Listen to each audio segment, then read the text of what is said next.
In the vast universe, there exists a realm where the unimaginable unfolds. Within this enigmatic expanse lies a grim pocket known as solitude, a prison that can only be likened to hell itself. In the depths of solitude sits a seemingly blind old man, his face obscured by a scarf tightly knotted around it. A scorpion scuttles carelessly across the floor of its cell, only to become a meal for the old man inside. After savoring his unexpected feast, he sits upright, settling into a meditative state. Moments later, a prison guard arrives, calling out to the old man by his cell number, 51. The guard informs him that it's time for a transfer. Without a word of protest, the old man rises and follows the guard. The two begin their journey through the expansive facility, with the blind old man surprisingly taking the lead. The prison guard is taken aback, unable to comprehend how a blind man can navigate so confidently. His colleagues had warned him about what to expect before he came to collect the old man, but witnessing it firsthand leaves him utterly astonished. The facility's structure and architecture shift every month, yet the old man navigates it with ease. Before long, they reach the hall where the regular prisoners are confined. In this room, every inmate is classified as a Class 1 prisoner.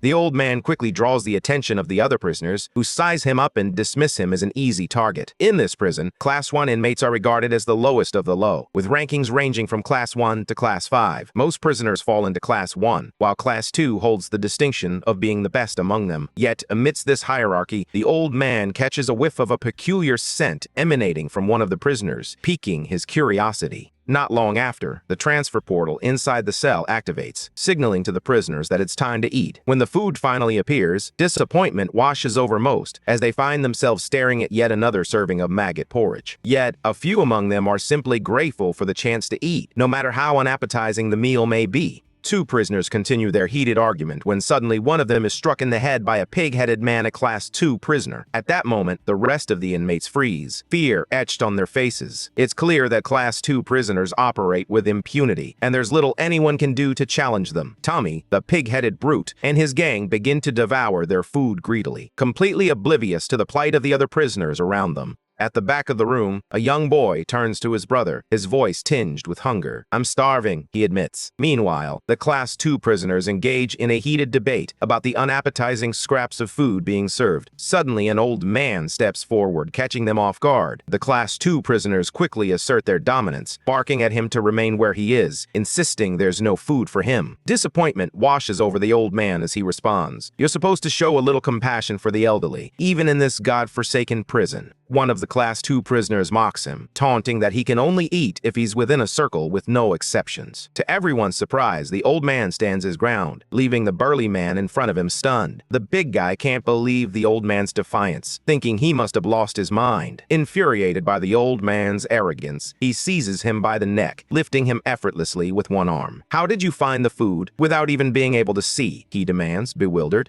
The arrogant man struts around, full of bravado, until the old man swiftly turns the tables on him. Before he can even process what's happening, he finds himself sprawled on the floor, blood pouring from a wound in his neck. The old man walks away from the dying prisoner, leaving a chilling warning for everyone else. Touching his eyes is strictly forbidden. The sight of the old man defeating the hulking brute leaves the prisoners in stunned silence. Meanwhile, the pig-headed thug orders his gang members to bring the old man to him, signaling that the situation is about to escalate. As this unfolds, one of the prison guards speaks with the warden, expressing concern over the old man's remarkable resilience. He reveals that the old man has survived 30 days in the maximum punishment cell and inquires whether he has killed again. The prison warden informs the guard that they are in a facility where thousands perish each day, making it utterly foolish to punish a prisoner for killing another. Intrigued, the guard's curiosity about the old man's actions deepens. The warden then reveals the grim reality of the prison, leaving the guard utterly stunned. As they discuss their plans, the old man is relentlessly dismantling the Class 2 prisoners. The leader shouts at the top of his lungs, urging his comrades to encircle the old man. Yet, they find themselves unable to overwhelm him, for he wields what seems to be a formidable weapon.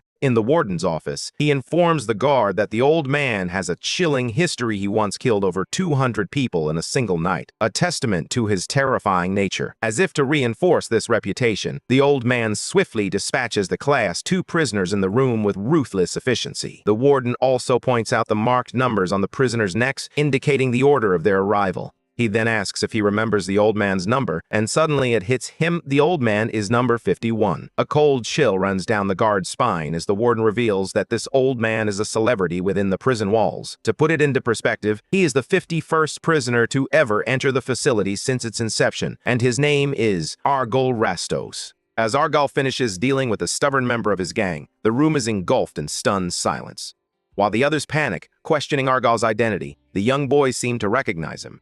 Meanwhile, the boy gapes at the old man in disbelief, struggling to comprehend how he has managed to survive for the past 64 years.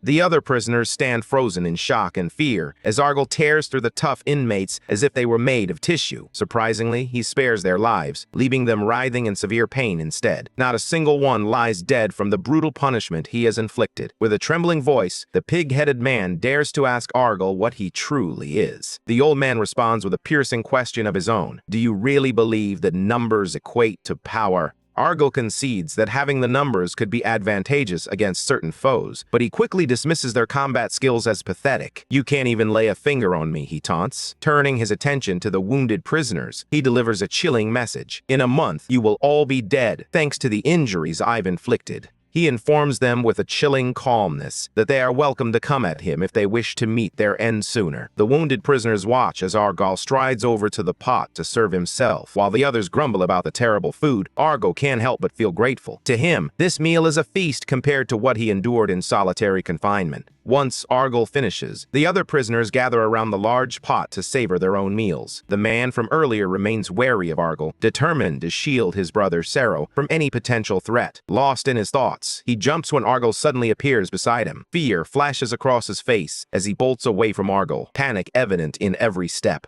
He wondered when Argol had approached him, as he couldn't sense his presence at all. Turning to Sero, Argol revealed that he could detect a unique scent on him. You have special blood, he remarked. However, Sero's big brother quickly dismissed this, calling Argol's words nonsense. Argol, undeterred, replied, I may be an old man, but my intuition is all I have left. This only fueled Sero's brother's anger. With a fierce glare, he threatened Argol. If you breathe a word about Sero, I swear I'll kill you. Argol reassures the man that he has no intention of pursuing that course of action, as it would serve him no purpose. He admits to being entertained by Sero's unique talent, remarking that it's been a long time since he's encountered someone as extraordinary as Sero. The man then shifts his attention to Sero, suggesting they make their exit. Just then, the prisoners who had been sent to the quarry return to the hall. In a dimly lit corner of the prison, a rhinoceros beast man named Manhwa, alongside the eagle warrior Haluk and a werebeast known as Gork, surveyed their surroundings, fatigue etched on their faces. Suddenly they noticed the ground smeared with blood, a shocking sight that piqued their curiosity. Haluk crouched down, his keen eyes scanning the crimson stains. As he examined the scene, he realized the blood belonged to at least a dozen individuals. A frown creased his brow as he pondered the unsettling question: why had an attack erupted after months of eerie silence within the prison walls? Furious, Manhwa bellows, demanding to know who made this mess during their absence. His voice, a thunderous roar, echoes through the space as he challenges the culprit to step forward. Without a moment's hesitation, Argol emerges, calmly admitting his responsibility. Manhwa's surprise is palpable. He has never encountered this old man before. Are you a newcomer? He inquires, but Argol simply replies with his name, sidestepping the question entirely. Manhwa smirks, refusing to accept that Argol, an old man, could be responsible for the chaos. As Manhwa continues to ramble, Haluk's gaze falls on the number etched into Argol's neck. Embodying his alpha male persona, Manhwa seizes Argol by the throat. But before he can escalate the situation, Haluk swiftly intervenes, slapping Manhwa's hand away. Manhwa is taken aback when Haluk warns him to be cautious of an old man. Ignoring Manhwa's surprise, Haluk turns to Argol, urging him to avoid any conflict and not to put a target on their backs. Argol, unfazed, nods in agreement, assuring Haluk that he won't cause them any trouble as long as they steer clear of him. Argol walks away, hinting at the possibility of a peaceful life ahead. Moments later, the prison sleep time is enforced. Along with this, a strict no-standing rule activates, compelling everyone to lie down with their backs against the cold floor. This no-standing policy is just one of the many systems implemented by the prison to maintain control. The prisoners are fitted with gravity resistance devices that keep them from standing during sleep time. While some attempt to resist this enforced confinement, they are merely gambling with their lives, facing a perilous 50-50 chance of succumbing to the spark. Despite their resentment, they have no choice but to lie down until morning. Frustration simmers among them as they realize the guards and the warden wield absolute control over their existence. Suddenly, an ugly, bizarre-looking bug clings to a prisoner's leg, unnoticed. As darkness envelops the room, Menlok turns to Haluk, questioning why he had stopped him from attacking Argyll earlier that day. Haluk hesitates before revealing that he witnessed something terrifying. Argyll's prison number 51. Menlok's eyes widen in shock. He struggles to accept the chilling truth. This reveals that the old man has been in the facility since its inception, which explains why only numbers are inscribed on his neck, unlike the class distinctions seen on others. Menlok acknowledges that nothing good can come from associating with someone like Argyll. Concerned, he turns to Haluk and asks if he should apologize to Argyll. Haluk reassures him, saying not to worry. Argyll didn't take offense. He adds that there was no way he could have known. Suddenly, a cascade of stones tumbles down their path. When they look up, their hearts drop at the sight of zombies charging toward them. Panic erupts among the prisoners, who are hopelessly confined by the no-standing system in place. Argyll soon learns of the situation, pondering whether the bug room had opened while he was in solitary confinement. Just as the zombies close in around him, he summons his strength, rising with the radiant light enveloping him. With an intimidating presence and an overwhelming aura, Argyll readies himself to confront the encroaching horde. Meanwhile, Sorrow and his brother are taken aback by the sight of the approaching horde of zombies. Despite the weight of the gravity resistance device holding him down, the brother struggles to rise. He urges Sorrow to take cover behind a nearby rock before he transforms into a beast, crackling with electricity as the air around him sparks with energy. In beast mode, Sorrow's brother unleashes his fury on the zombies, ripping them apart with primal ferocity. Meanwhile, Menlok and Haluk are locked in their own struggle against the relentless horde, bewildered by the sheer number of attackers. Haluk observes, frustration creeping into his voice, that no matter how many they defeat, the zombies just keep coming. It seems that beastmen have found a way to defy the no-standing system, while the weaker prisoners remain vulnerable, destined to become zombies. Menlok ponders why the undead are immune to this rule, and Haluk explains that the system doesn't activate for the deceased. Just then, another wave of zombies surges toward the duo, sending chills down their spines. If they get surrounded, it will be the end for them. Menlok confides in Haluk that he's nearly out of energy, the system relentlessly draining his stamina. Haluk suggests a clever tactic to deceive the system by positioning himself with his back against a rock. Just then, Argyll arrives, swooping in like an unstoppable force, effortlessly tearing through the zombies in a single sweeping motion. Menlok and Haluk stand in stunned silence, awestruck by the old man's formidable power. They couldn't believe how quickly he had dispatched the horde. Argyll then checked to ensure they hadn't been bitten by the vampire zombie fleas. Menlok and Haluk dropped to the ground, still in shock, and asked him why he had helped them. With a casual shrug, Argyll replied that he simply wanted to avoid any troublesome situations. From his explanation, they both conclude that he did it because beastmen are typically stronger than ordinary prisoners. If they were to become zombies, their strength would only increase, making them even more troublesome to handle. Suddenly, the werebeast Gork, now a zombie, emerges before them. Menlok, taken aback, realizes he has been bitten. He quickly warns the old man not to engage with a zombie werebeast. Argyll, undaunted, feels a thrill coursing through him. It has been far too long since he faced a werebeast. With a swift motion, he delivers a decisive chop to zombie Gork's neck, leaving Haluk in stunned silence. While Argyll finds his opponent surprisingly easy to handle, he can't help but admire Gork's quick reflexes. Yet, despite Gork's speed, he proves no match for Argyll's lightning-fast strikes. Haluk observes that the no-standing system has no effect on Argyll, who not only stands but also moves with remarkable agility. Without hesitation, Argyll deftly dodges all of Zombie Gork's attacks, leaving Haluk in awe, questioning how he can maneuver so skillfully without sight. Suddenly, the werebeast undergoes a transformation, morphing into a massive Doberman weredog, its strength amplified several times over. Argyll remains unfazed, dismissing the creature as mere trash. With remarkable ease and precision, he closes in on the giant dog, using its massive thigh as a foothold to propel himself upward. Reaching the top of the beast, he claws at its head with one hand while driving his weapon across its neck with the other. As Argyll takes the dog for a walk, he reflects on how its size has made it vulnerable. Watching the fight unfold, Haluk realizes that survival in solitude means adhering to the wisdom of the old man. Meanwhile, Argyll notices the dog still struggling to hold on to life, but he can't ignore the urgent cries for help echoing in the distance. With a heavy heart, he decides to leave the dog behind. Despite Menlock's desperate pleas for him to stay, Argyle races off to assist Ciro's older brother, who is struggling to fend off the zombies while keeping an eye on his younger sibling. In a flash, Argyle bursts onto the scene, swiftly cutting down the remaining zombies in a seamless sweep. The bodies hit the ground before anyone can even utter a word. As the dust settles, the two of them gaze at him in disbelief, left stunned and questioning his identity. The next day, the system awakens the prisoners and announces the morning roll call. To their shock, out of 94 prisoners, only 14 have survived, 80 did not make it. Amidst the grim announcement, Argyle leans against a tall rock, finding solace in meditation. After tallying the survivors, the system announces its intention to replenish the missing personnel. Golden lights fill the prison as new prisoners are teleported in to replace those who have fallen. Confusion washes over the newcomers as they take in their grim surroundings, overwhelmed by the stench of decay and the sight of bloodied corpses. Exhausted from last night's zombie raid, the veteran prisoners lack the energy to haze the newcomers. Instead, they choose to rest, while everyone else hurriedly finds their own spots to catch some much-needed sleep. The morning roll call passes quietly, devoid of any playful hazing. Meanwhile, Argyle sits in meditation, a satisfied smile on his face, knowing he has successfully eliminated all the infected zombies.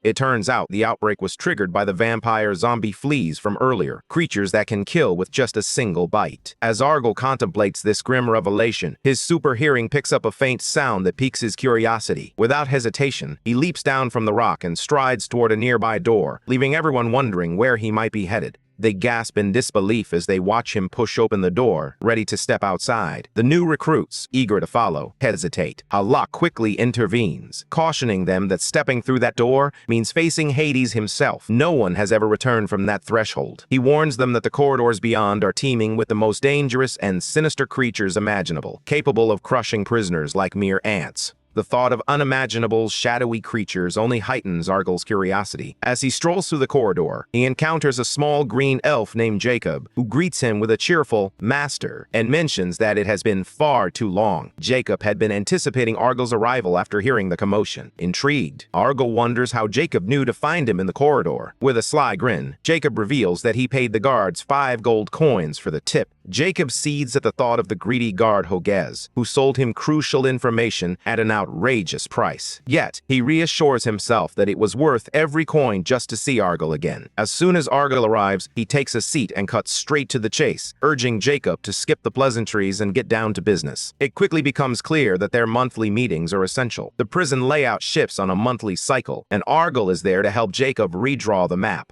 After a conversion 2 days ago, Jacob finds himself in need of a new map. The conversion periodically alters the prison, making it impossible to memorize all the paths. However, Argyle stands as the sole exception, able to retain the entire layout in his mind. Jacob watches in awe as Argyle sketches the map, marveling at his skill. No matter how many times he witnesses it, the process never fails to amaze him. While Argyle insists he simply has a knack for it, Jacob is always amazed by his talent. Moments later, as Argyle completes the map, Jacob expresses his gratitude and offers him anything from his magic bag. Argyle, with a straightforwardness that makes Jacob chuckle, requests proper food. In response, Jacob presents a platter brimming with succulent meat, and Argyle eagerly begins to feast. As Jacob eats, he shares some crucial information. A summoning is set to take place today in all lower-class cells, and he lists the monsters expected to emerge. Argyle listens intently, noting that the most troublesome creatures are sure to make an appearance. He acknowledges the value of this information, recognizing that summonings are both irregular and unpredictable.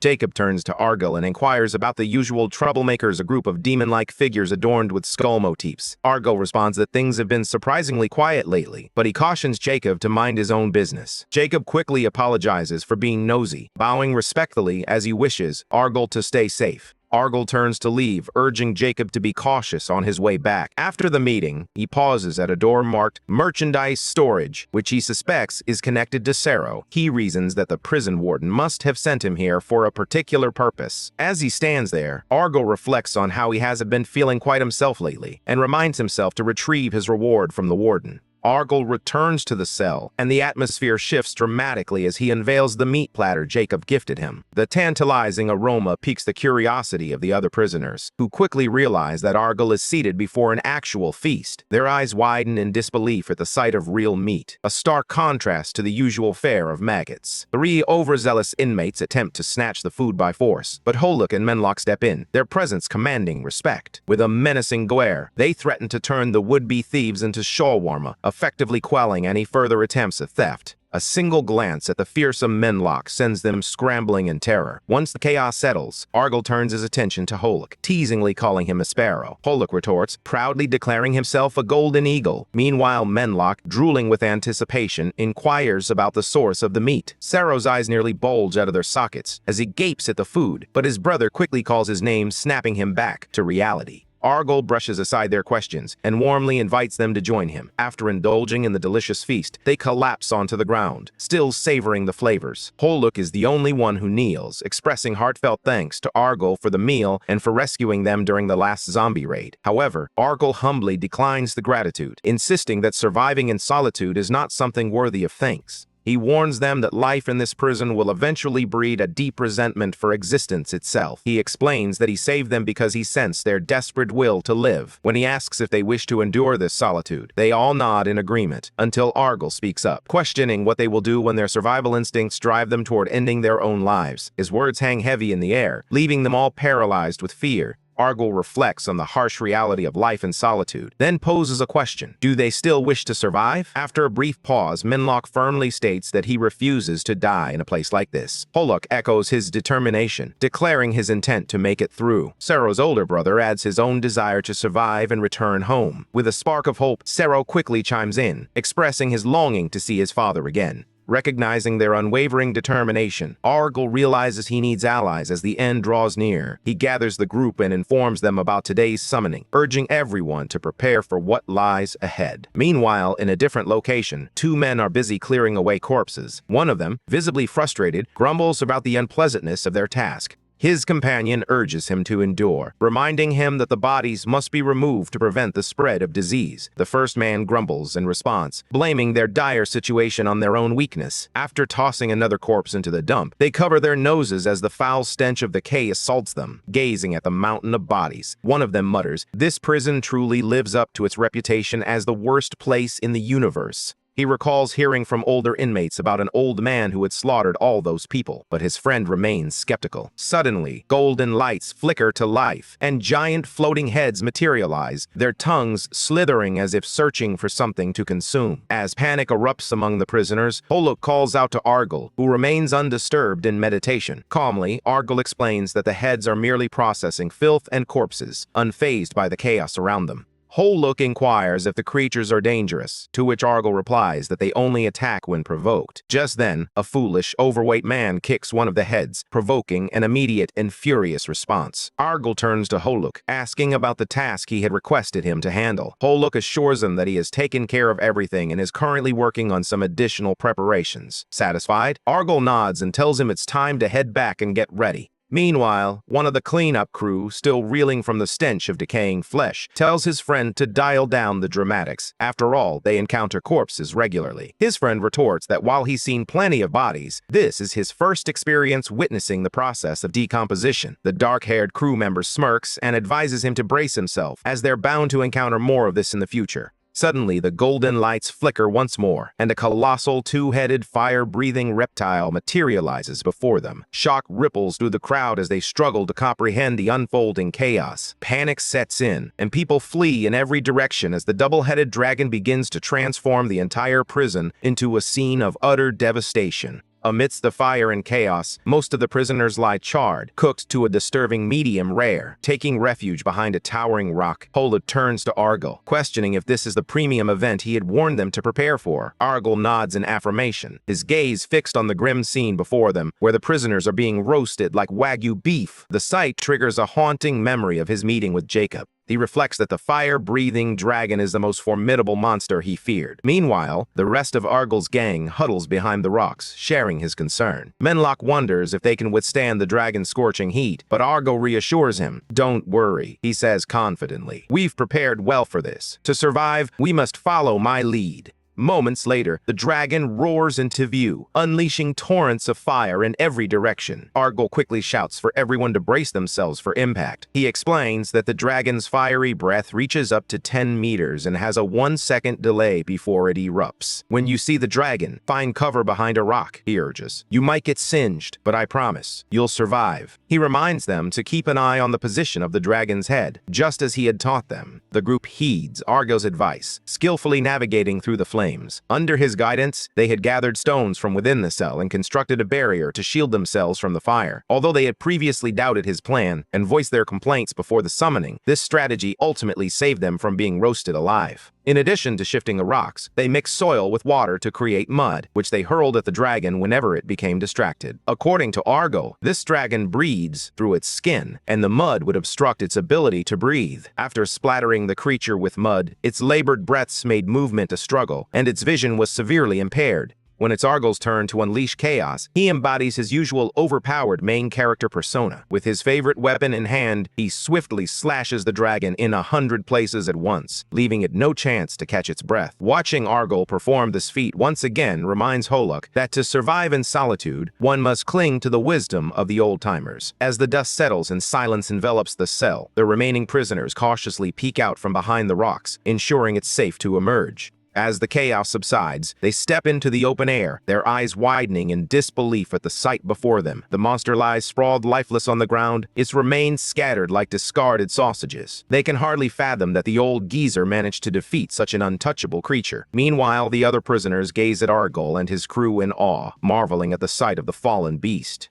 Before they can catch their breath, the golden lights reappear, signaling yet another summoning. The sight leaves everyone stunned and weary. With his keen instincts, Argyle senses that over 10 fire-breathing dragons have been summoned. Holuk and the rest of the crew nearly lose their composure, wondering if they will even survive the impending onslaught of flames. Before anyone can react, raging flames erupt from the dragons, incinerating a few more survivors. The cell quickly fills with a cacophony of terrified screams. Meanwhile, Argyle remains composed, his chill guy demeanor unwavering as he strategizes on how to defeat the dragons. He realizes that taking them all down at once may not be the challenge. The real struggle lies in keeping his crew members alive amidst the chaos. Sorrow's brother, however, is focused on shielding his younger sibling, urging him to hide behind him. The sea of fire engulfs the crew in terror, leaving them shaken to their core. Holuk turns to Argyle, questioning whether they should employ the same strategy as before, but Argyle surprises everyone, shaking his head and declaring that they must head to the corridor instead. Without hesitation, they fall in line behind him as he clears the path ahead. Holuk harbors doubts about the plan, but chooses not to voice them. Manhwa, on the other hand, is gripped by fear and confronts Argyle about the reckless choice to venture into the corridor. Holuk, trying to calm the situation, urges him to relax, insisting that staying close to the old man is their best chance of surviving this hellish ordeal.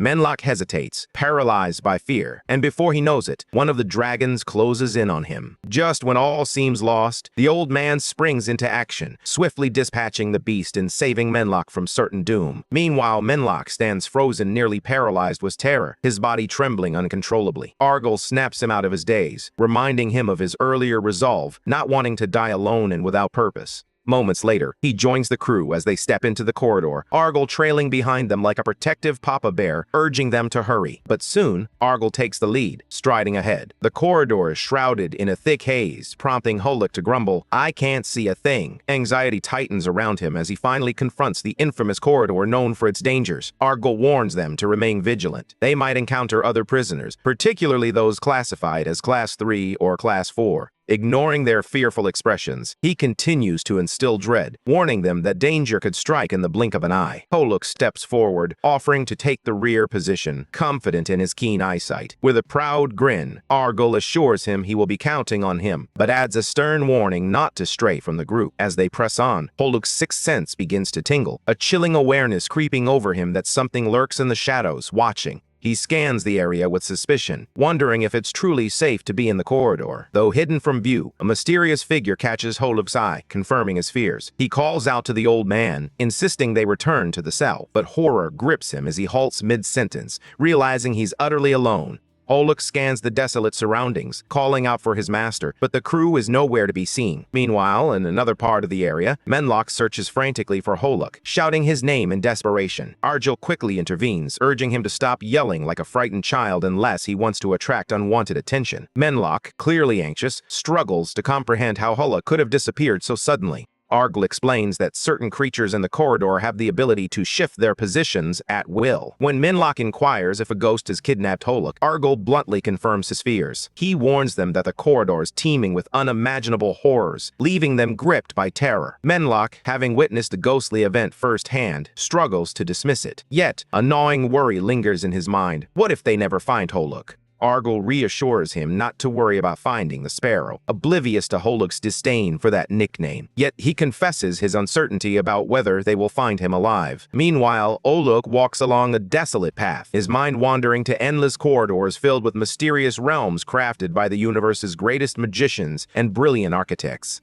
The thought of being left alone in the corridor fills Holuk with dread. His senses start to tingle as he senses something approaching. Suddenly, a giant ogre looms before him, towering menacingly. Without a moment's hesitation, the ogre swings its massive wooden baton. Holuk loses his composure, shedding a few feathers in the process, but he quickly reminds himself to stay focused. He spins swiftly, narrowly evading the blow, but quickly realizes he is no match for the creature. In a panic, he decides to flee. However, just as he darts in the opposite direction, another giant ogre appears, blocking his path and trapping him between two looming threats. Now cornered, Holuk frantically searches for a way to escape being torn to shreds. He swiftly spreads his wings and takes flight, soaring above the ogres as they swipe at him with their bare hands. He deftly dodges a flurry of attacks, weaving through the air to stay just out of their grasp. With a final surge of determination, Holuk propels himself upward, reminding himself that he cannot perish in this wretched place. Just as he nearly breaks free, one of the ogres lunges forward and snatches him up like a discarded piece of refuse.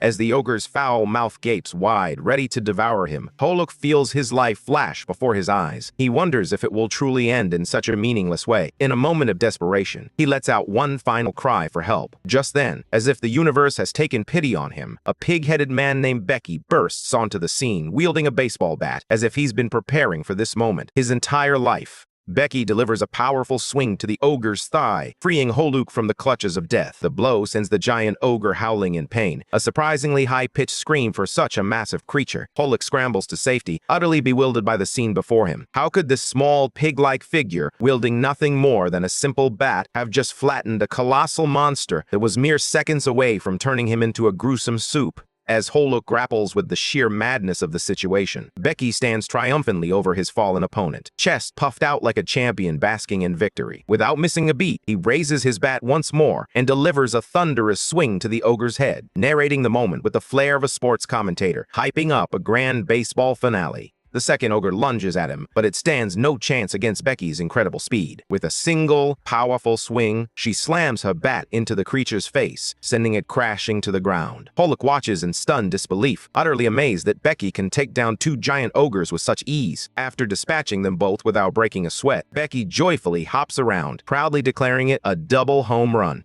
What happens next fills Holuk with a mix of disgust and shock as the tiny pig creature begins to gnaw at the ogre's flesh like it's a piece of brisket. The gruesome sight makes Holuk realize just how out of his league Becky truly is. She's a Class 4 prisoner after all. With no other option, he falls to his knees begging her for help, desperation etched across his face. With his mouth still full and a sizable chunk of ogre meat in hand, Becky stops to watch Holuk intently. Holuk remains on the ground, looking quite humble, as he realizes that his fate rests in Becky's hands. For a moment, surprise flickers across Becky's face as he questions Holuk's lingering presence, asking why he hasn't left now that the game is over. Overwhelmed by shame, Holuk quickly responds, insisting that he can't die like meaningless trash. Becky bristles with offense, questioning why Holuk is treating him as if he were some deranged killer. As he continues to speak, he abruptly pauses, sniffing the air around Holuk. In a fit of anger, he hurls his precious ogre meat aside, demanding to know why Holuk carries the scent of the old blind geezer. With a fierce glare, Becky threatens Holuk to answer him immediately, leaving Holuk nearly paralyzed with fear.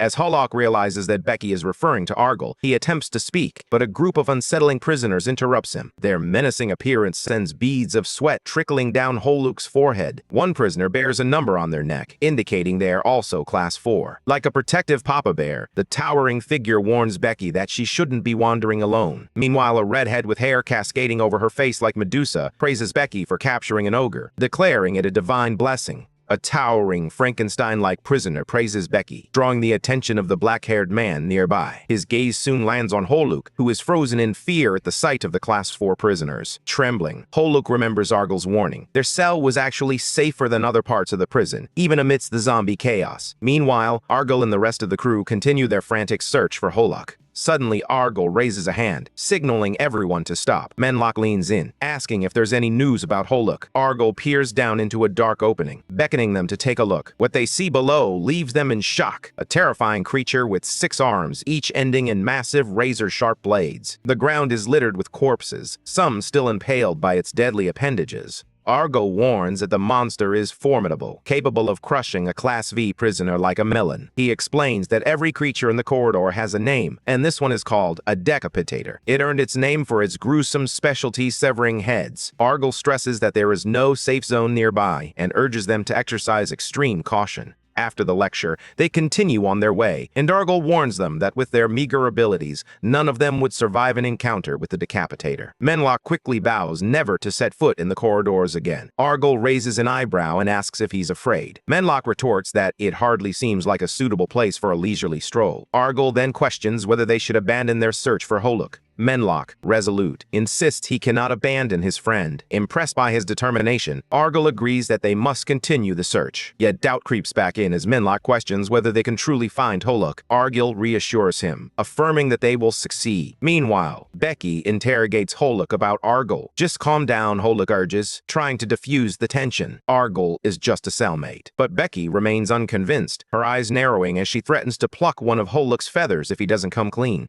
The giant man inquires about the commotion, and Becky reveals that she detected the old man's scent on Holuk. This revelation sends a chill down their spines. Meanwhile, Yurik, the prisoner with a Frankenstein-like appearance, begins to panic, crying out for help as he insists he must flee or risk death. The giant, casually chewing on a piece of ogre meat, tells Yurik to calm down, reminding him that the old man is not currently around. He sits down to tear off another piece of meat and calls the redhead to join him. The redhead declines, expressing his desire to speak with Holuk instead. The giant grumbles, urging him to keep it brief, and adds with a hint of disappointment that they can't enjoy chicken since Holuk seems to have ties to the old man. Turning to Holuk, the redhead reassures him, "Don't worry, I promise not to eat you." Holuk, still trembling with fear, stammers a response. The redhead warns him that in his solitude, Argyle has become a target for many beings, and anyone connected to him inevitably faces the same fate. This revelation sends a chill down Holuk's spine, prompting him to ask about these beings. She responds, her voice steady yet grave, that they are monsters so terrifying that even making eye contact with them is impossible. The redhead casts a spell, healing all of Holuk's wounds, and explains that she recited a prayer to soothe his mind. Moments later, she warns him to be cautious on his journey back, before turning to leave with Becky and the others. As they depart, Yurik, still trembling, mutters his relief that they didn't encounter Argyle. The giant shakes his head, telling him to stop being such a drama queen. Meanwhile, the redhead quietly offers a blessing to Holuk before they vanish from sight. Left alone, Holuk cautiously ventures deeper into the unknown abyss. Suddenly, distant footsteps echo through the darkness, and he freezes in terror. To his relief, it's Argyle and the crew. Manhwa informs him that they were able to find him thanks to Argyle's efforts. Gratefully, Holuk thanks Argyle and the crew for their timely rescue. A moment later, he shares his harrowing encounter with the Class 4 prisoners, specifically mentioning a redhead who is a follower of the Light Constellation. Argyle reflects that he might not have been so fortunate if he had encountered a follower of the Void Constellation. Intrigued, Sorrow admits he's heard of it before. His brother elaborates, explaining that the universe is home to godlike beings representing both the light and dark Void constellations. Each faction is filled with fervent believers who cling to the notion of an afterlife. Even in isolation, prisoners find themselves divided between these opposing ideologies.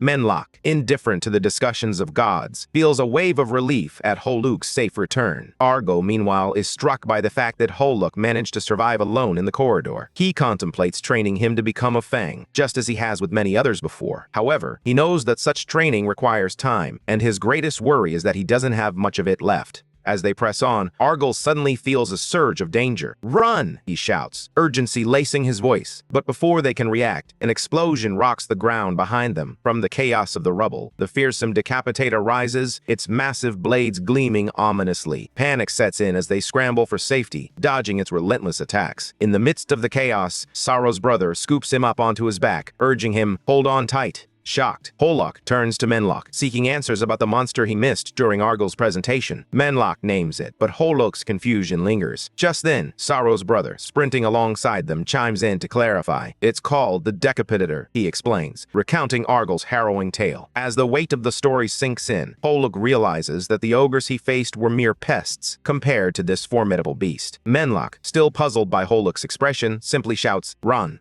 Ahead, Argyle shouts a warning. They will be instantly killed if the decapitator catches up to them. As he runs, he frantically searches for a way to distance himself from the group, knowing the monster is targeting him. Just then, the creature nearly snatches Holok, who cries out, "Argyle, I'm running out of juice!" Spotting a narrow passage, Argyle urges them, "Get inside. The monster won't be able to follow us here." As anticipated, Decapitator becomes trapped at the entrance. The crew breathes a sigh of relief, believing they've narrowly escaped, but Argyle quickly reminds them that this is just the beginning. He instructs Holok to guide the group through an alternate exit while he distracts Decapitator. Holok nods in agreement, but before they can make their move, the monster bursts through, sending them into a frantic dash for survival. Argyle sprints away, the monstrous creature hot on his heels. Once he manages to escape, Holok and the others take a moment to catch their breath. Menlock, still anxious, expresses his concerns about their safety. Holok, however, offers reassurance, reminding him that the decapitator is focused on Argyle. Sorrow's brother proposes they go back to help Argyle, but Holok firmly declines, insisting that Argyle can take care of himself and that they must stick to their plan. They all agree to return to the cell as Argyle instructed. Meanwhile, Argyle is engaged in a heart-to-heart conversation with Decapitator. The monster wonders if Argyle is weary of running and offers to cut off his leg. Slightly offended by Argyle's silence, Decapitator teasingly prompts him to share his last words. Argyle, maintaining his composure, calmly asks if Decapitator truly wants to kill him. The monster confirms, insisting that it's because Argyle deceived him.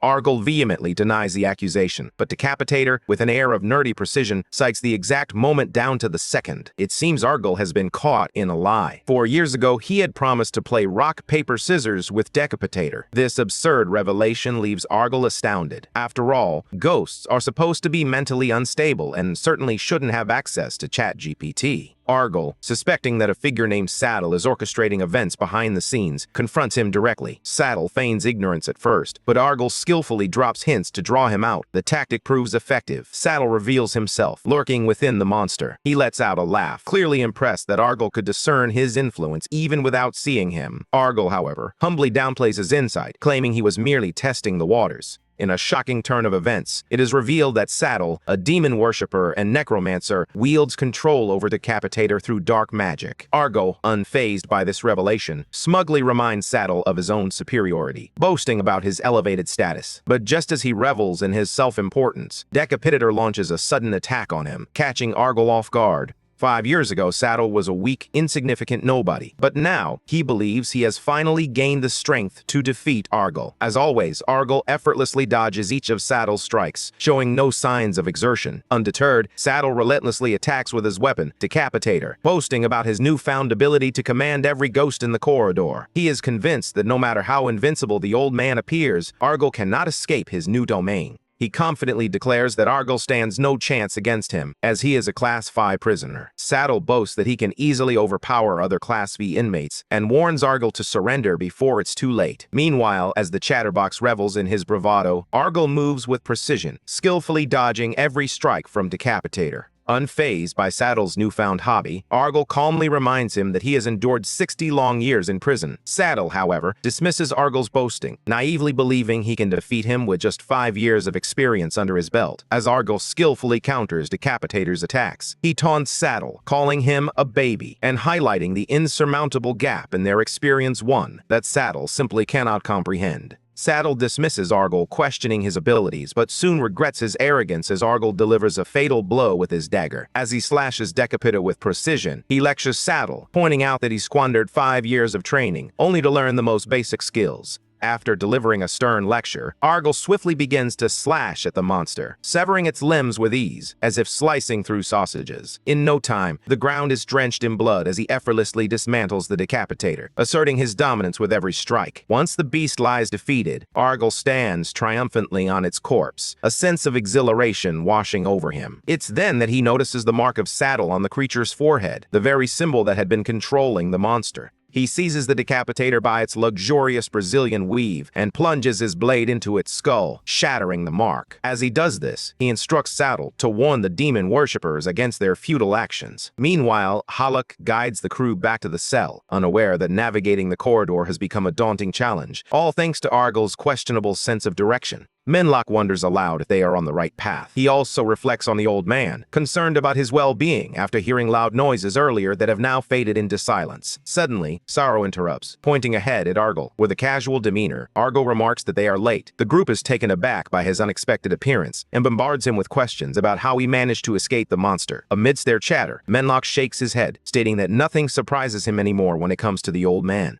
Argyle dismisses their questions and commands them to enter the cell. He explains that fire-breathing dragons must have roamed these corridors. Sorrow pales in horror at the sight of the charred, blackened corpses within the cell. The gruesome scene churns his stomach, and he nearly retches as his brother checks on him, offering no comfort. Argyle grips Sorrow's shoulder firmly and says, "Get used to it. This is the harsh reality of solitude." Still trembling with fear, Sorrow mutters that only the strong can survive in this place. Argyle counters, asserting that anyone, regardless of strength, can meet their end at any moment. His words resonate with Haluk, who recalls how countless individuals arrive each day, alone, only to face the same fate. Death spares no one, regardless of class, ability, or connections. Haluk ponders the suffocating darkness of solitude and how many succumb to despair before they even have a chance to fight back. Menlock grimaces at the sight of the grotesque janitors devouring corpses, voicing his disdain for solitude. Haluk, unfazed, refers to the scene as a recycling factory, where prisoners are systematically killed, processed, and replaced in an unending cycle. As they discuss the daily roll call, the system suddenly announces the commencement of the ritual. To their horror, they learn that out of 690 prisoners, only 5 remain alive, meaning only Argyle and his crew have survived. Their cell is understaffed, and suddenly the system alerts them of an impending transfer. The news leaves everyone in shock, even Argyle. As the teleportation process begins, Sorrow clings tightly to his brother, fear etched on his face. During the transfer, Argyle warns them that they might be separated. The thought sends a wave of unease through the group, leaving them anxious and unsettled. Sorrow's brother, Argyle, anxiously urges Sorrow to hang on.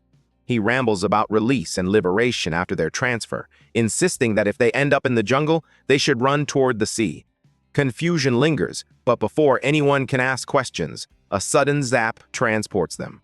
Moments later, Argyle finds himself in cell number 3498. He feels a twinge of disappointment. He had hoped to assist the crew in their development, but they were all scattered. Just then, he spots Sorrow beside him, anxiously searching for his older brother, Lucas. In that moment, Argyle understands that the prison warden orchestrated this separation. With a renewed sense of purpose, he decides to concentrate solely on managing the merchandise and supporting Sorrow, all while anticipating a potential encounter with the warden. Meanwhile, Sorrow continues to call out for Lucas, completely unaware of his surroundings. Argyle, feeling the weight of time pressing down on him, devises a plan to guide Sorrow and help him achieve his goals. Before long, Sorrow catches sight of Argyle and calls out to him. Argyle responds, explaining that their new cell resembles a zoo, filled with around 300 prisoners, as indicated solely by the cacophony of sounds surrounding them. From a distance, 2 thugs spot their targets and approach, confident they can overpower an old man and a boy. Their eyes gleam with greed as they plot to enslave Argyle, casting hungry glances at Sorrow, sensing their sinister intentions. Sorrow swiftly darts behind Argyle for protection. Just then, a voice rings out from behind them, halting the thugs in their tracks. A red-haired woman named Rosna strides forward, struggling to carry a load of heavy melons.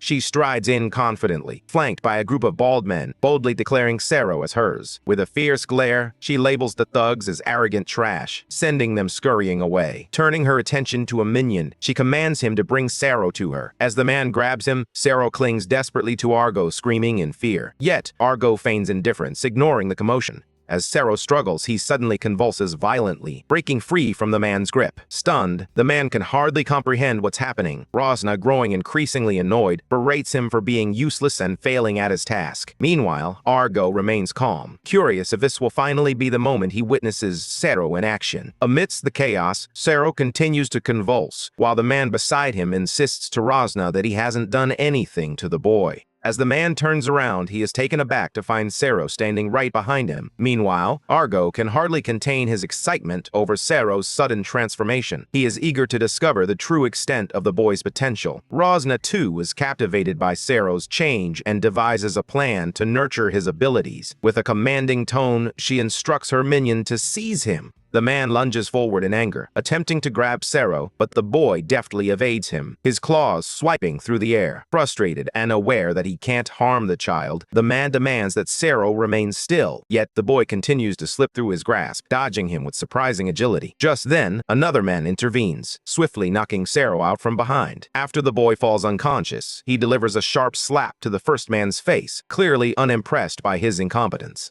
Argo suddenly steps forward, seizing Sero with determination. The second guy, feeling smug, tells him to back off and attempts to strike him, but Argo swiftly catches his wrist and effortlessly slams him to the ground. With a quick move, he also knocks out the incompetent thug, freeing Sero from his grasp. Rosna watches in awe, clearly impressed by Argo's skills. Argo remains unimpressed. Despite Sero's awakening, he struggles against even a Class 2 prisoner. Nonetheless, Argo is determined to train him. Meanwhile, Rosna catches him lost in thought and reprimands him for knocking out her minions, whom she affectionately refers to as her children. Brandishing her whip to intimidate him, she demands his attention. Unfazed, Argo retorts that only the Grim Reaper truly frightens him. With a fierce glint in her eye, Rosna accepts the challenge, vowing to instill in him a genuine sense of fear. She cracks the whip to the air, a menacing promise to bind him and peel away his flesh. Yet, Argo remains unfazed, confidently declaring that she will soon eat her words. Just then, a towering figure named Morgan strides in, striking a dramatic Avenger pose. Rosna rolls her eyes at his flamboyant entrance, asserting that Argo belongs to her and telling Morgan to back off. Morgan, maintaining a veneer of politeness, warns her to back off. In response, she defiantly flashes him the middle finger. Undeterred, Morgan threatens to unleash a war if she dares to confront him, but Rosna remains unfazed, even relishing the prospect of conflict. As Morgan stands his ground, Rosna soon finds herself encircled by his minions, each marked with his emblem on their foreheads. Feeling cornered, Rosna calls Morgan sneaky and decides to retreat. She mutters that their fight would only please someone named Beckham. With a huff, she walks away with her minions, giving Morgan the middle finger once more and vowing to get back at him someday. Morgan, however, simply brushes it off, relieved that she backed down. When Argo asks who he is, Morgan beams with excitement and introduces himself, reminding Argo that he saved him in the jungle a year ago. He bows respectfully, addressing Argo as Big Brother, vowing never to forget the life-saving act. However, Argo claims he doesn't remember him. After a moment of reflection, he concludes that he must have inadvertently saved someone while hunting natives in the jungle during the liberation. Despite Argo's lack of recognition, Morgan kneels and pleads to serve him. His followers watch in disbelief, astonished to see their leader bowing to an old man. Morgan snaps at his gang, commanding them to bow as well. They quickly kneel, calling Argo Big Brother. However, Argo finds the display grating and dismisses the noise with a wave of his hand. Just then, Sero jolts awake, screaming from a nightmare about Rosna's minions capturing him. Disoriented, he looks around and realizes he's in a bunker, with Argo deep in conversation with Morgan. Morgan reveals that they are in Cell 3, number 498, which houses 3 distinct factions. The first is the Axe Circle, under his leadership. The second is the Whip Witch Circle, led by Rosna. Lastly, there's the Blade Master Circle, headed by a man named Beckham. He emphasizes that all the leaders of these circles are Class 3 prisoners, and together, they maintain a delicate balance within the cell. Morgan informs them that preparations for release are underway, with each circle searching near the cell. As he explains, Argo learns that Morgan has spent 3 years in solitude, and he's impressed by how quickly Morgan has adapted. Morgan attributes his progress to Argo, who saved him a year ago. Grateful for the information, Argo expresses his desire to rest. Morgan assures him to call if he needs anything and then offers them food. Sero stands in stunned silence, horrified by the repulsive insects before them, meant to be their meal. Yet, without a moment's hesitation, Argyle begins to eat. After a few bites, Sero turns to him, bewildered. "Why didn't you help me earlier?" he asks, a hint of vulnerability in his voice. "Is it because you see me as a weak imp?" Argyle pauses, recognizing that Sero has forgotten his own moment of strength. But rather than bring it up, he simply replies, "If I had abandoned you, we wouldn't be here together now." Sero stands frozen, his eyes wide with shock. Argyle, noticing his hesitation, inquires if fear has taken hold of him. With a heavy heart, Sero confesses that he feels powerless without his brother Lucas by his side. Argyle shakes his head, insisting that Sero is not weak. He explains that true strength is relative, shaped by the challenges one faces. Argyle expresses his desire for Sero to thrive, even in solitude, and offers his guidance to help him grow stronger. With a knowing smile, he adds, "But first, you need to eat." Sero questions him, asking why eating is so important. Argyle responds that his greatest fear is hunger, for nothing is more agonizing than starvation. He warns Sero to eat the bugs, or he will never gain the strength he desires. With newfound determination, Sero vows to grow stronger for his brother. Despite the bugs' revolting appearance, he steels himself and forces them down. Meanwhile, in Raz's circle, one of her minions inquires about her whereabouts. A bear beast man replies that she has stepped out to deliver her regular report. Elsewhere, Razna, now draped in a striking red cloak, bows before a pulsating red orb. A voice emanates from it, asking about her progress. With a determined tone, she reports that they will be able to fully collect the life force by the next liberation. She informs her master about Argyle and Sero's arrival in the cell, assuring him that there's no need for concern. The voice, intrigued, prompts her to elaborate on Argyle. As she describes him, the voice appears to recognize the name. Suddenly, a fiery demon face materializes from the orb, dismissing Razan's inquiry and vowing to handle the situation personally. Stunned by her master's intention to visit the cell, Razna quickly offers to capture Argyle before he arrives.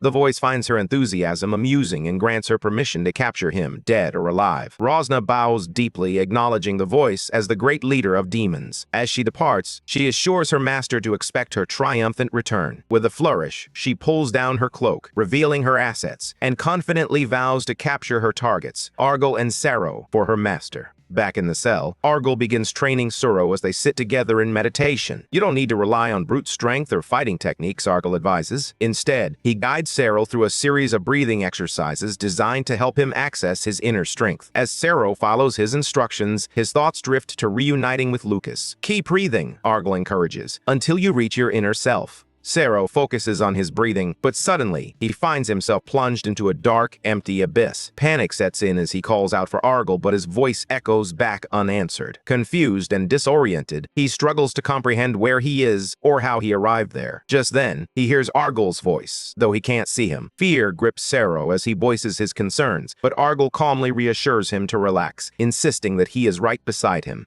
Sero is taken aback when Argyle reveals that this is his inner self. Argyle explains that confronting the darkness within is essential for him to grow stronger. Since this is Sero's first experience, Argyle advises him to take just one step forward today. As Sero takes that step, he is suddenly flooded with a joyful memory of his family, bringing tears to his eyes. Argyle calls out to Sero, urging him to pull back and stop dwelling on his doubts. "Focus on your breathing," he instructs. Though it's a struggle, Sero makes an effort to follow his advice. Just as he feels himself slipping into unconsciousness, he is abruptly yanked back to reality. Argyle smiles at him, praising, "Well done for your first time."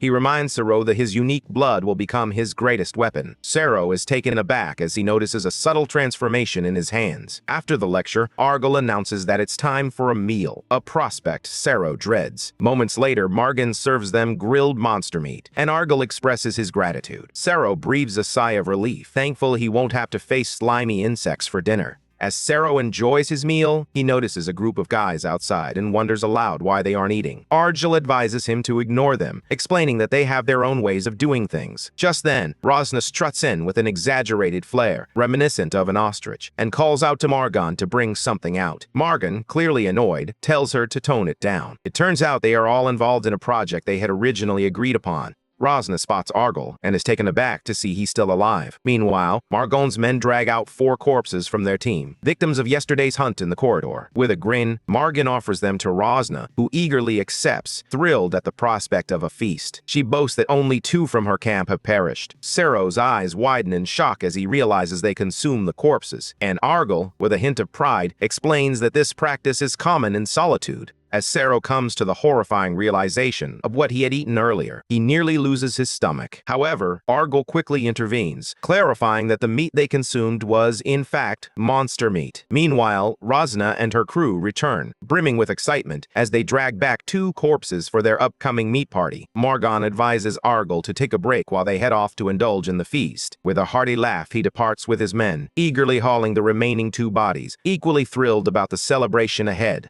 Once they leave, Argal advises Sero to stick to monster meat or insects, but to steer clear of the flesh of dead prisoners. Sero, relieved to hear this, eagerly agrees. Not long after, a group of brutes, each sporting an upside-down cross around their necks, returns to the cell, boasting about how they've taken down some Class 1 prisoners. These men are part of Blade Master Beckham's entourage. They quickly part ways as Beckham strides into the room, commanding attention with his presence. Margon arrives and approaches Beckham, inquiring about any harvest from the hunt. Beckham nods, eager to share his bounty. Argyle, who is also present, overhears and raises an eyebrow as Margon informs him of Beckham's generous offer. Curiosity piqued, Argyle wonders aloud why everyone seems to be so friendly with one another. Margon reveals that Beckham puts on a facade of tranquility, seeking to appear magnanimous and superior to those around him. He informs Argyle that Beckham wishes to speak with him and offers to accompany him to the meeting. Meanwhile, Sorrow senses danger at the sight of Beckham. Argyle, however, instructs Sorrow to return while he speaks with Beckham. Reluctant to face the situation alone, Sorrow hesitates, prompting Margon to suggest assigning a few men to ensure his safety. The 2 men assigned to watch over Sorrow are far from pleased about their babysitting duty while others indulge in Beckham's spoils. Their mouths water at the thought of feasting on Sorrow's tender flesh, leaving him trembling with fear. One of the men, struggling to resist temptation, warns the bald one to control himself, or they might find themselves as the main course on Rosna's dinner table. As they bicker, Sorrow's loneliness and terror begin to creep in, amplifying his sense of dread. He wonders if he can ever become as strong as Argyle. The only thing accompanying him is the memory of their earlier conversation. They had been discussing Argyle's incredible strength, and Sorrow had admitted he had never met anyone quite like him. He can't help but question if Argyle is even human. With a reassuring smile, Argyle confirms that he is. Yet, Sorrow remains skeptical, pressing Argyle to reveal whether he can harness ki or mana. Argyle reveals that he doesn't use mana, but he can manage ki to some extent. Sorrow is taken aback, his curiosity piqued. He bombards Argyle with questions, starting with his age and hobbies. With a hint of pride, Argyle responds that he is 88 years old and enjoys taking leisurely walks through the corridors. Sorrow, eager to know more, inquires about his friends. Argyle smiles softly, mentioning that he has a few, his thoughts drifting to his bear companion and a girl with silver blue hair. Sorrow eagerly inquires about Argyle's reason for coming to Solitude. For a brief moment, Argyle freezes, the painful memory of his wife's death flooding back to him. Sorrow's eyes widen in shock at the revelation, but Argyle quickly assures him that they can discuss it another time. Just then, Sorrow is jolted from his thoughts by the crack of a whip wreaking havoc nearby. He watches in horror as the whip ensnares one of his guards, crushing him mercilessly. After dispatching the guards, Rosna realizes that Argyle is nowhere to be found. Her gaze falls on Sorrow, who is huddled on the floor, trembling like a frightened puppy. Panic washes over him as he grapples with the absence of Argyle, unsure of what to do next. Just then, Rosna, with an unsettling intensity reminiscent of an overly enthusiastic fan, beckons him to approach her. After whipping Sorrow for some time without eliciting a reaction, Rosna observes his remarkable endurance. There are no convulsions like the day before. Suddenly, Sorrow cries out in pain, begging her to stop and warning that something terrible will happen if she continues. Rosna, however, dismisses his threats with a casual air, convinced that he will only end up trembling and losing his mind, just as he did yesterday.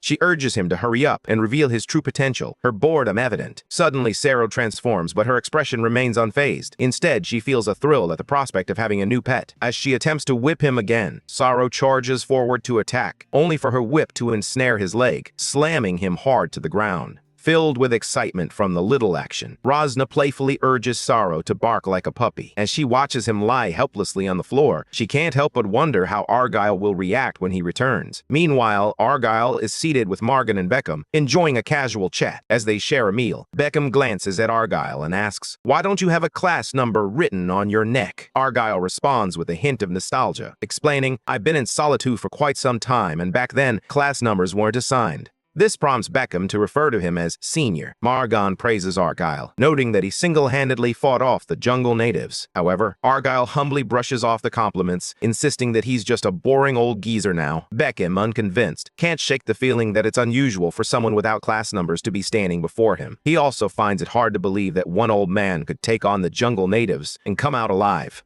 Beckham envisions himself launching an attack on Argyle to gauge his strength, but as always, Argyle picks up on the intent, and the atmosphere grows heavy with tension. Even Morgan can sense the sudden chill in the room, though he brushes it off as mere hunger pangs. Argyle soon decides to take his leave, prompting Morgan to urge him to eat more. However, Argyle explains that he must check on Sorrow. Beckham collects some monster meat from the loop before they depart. As they walk away, he can't help but marvel at how Argyle remained unfazed by his killing intent. It seems Morgan is the only one who failed to read Beckham's threat. With a menacing glint in his eyes, Beckham vows to remember the old man. Meanwhile, Sorrow finds himself captured, and Rosna's minions celebrate her acquisition of a new pet. They close in around her as she watches Sorrow, who resembles a cute little chihuahua. Rosna feels a rush of excitement at the thought of Sorrow struggling while she flays him later. Sorrow, too weak to protest, lies still like an animal awaiting its fate. He resolves to live the rest of his life as a pet, clinging to the hope of seeing his big brother again. However, her moment is interrupted when two men approach, reporting that Argyle has been spotted in their camp, much to Rosna's annoyance. She feels a sense of satisfaction that he approached her on his own. Upon hearing this news, Sorrow suddenly recalls that he has an old man supporting him. The minions, trembling with fear, announce that Argyle has arrived with Morgan and his entire crew. Rosna steps forward to confront them, and Morgan warns her that she stepped on the wrong foot. Still brimming with confidence, she retorts, calling him a leech for depending on an old geezer, and boldly challenges Morgan to a fight. Morgan warns Rosna not to speak disrespectfully to the old man, but Argyle steps in, urging him to relax. He calmly asks Rosna to return Sorrow. With a playful smirk, she coyly refuses, claiming that since she caught him, the pet now belongs to her. She goes on to blame Argyle for not protecting the boy properly, calling Sorrow a rare and adorable jewel that she simply can't part with. Argyle, irritated by her unsettling demeanor, mutters under his breath, calling her a cougar, but she remains blissfully unaware of his comment.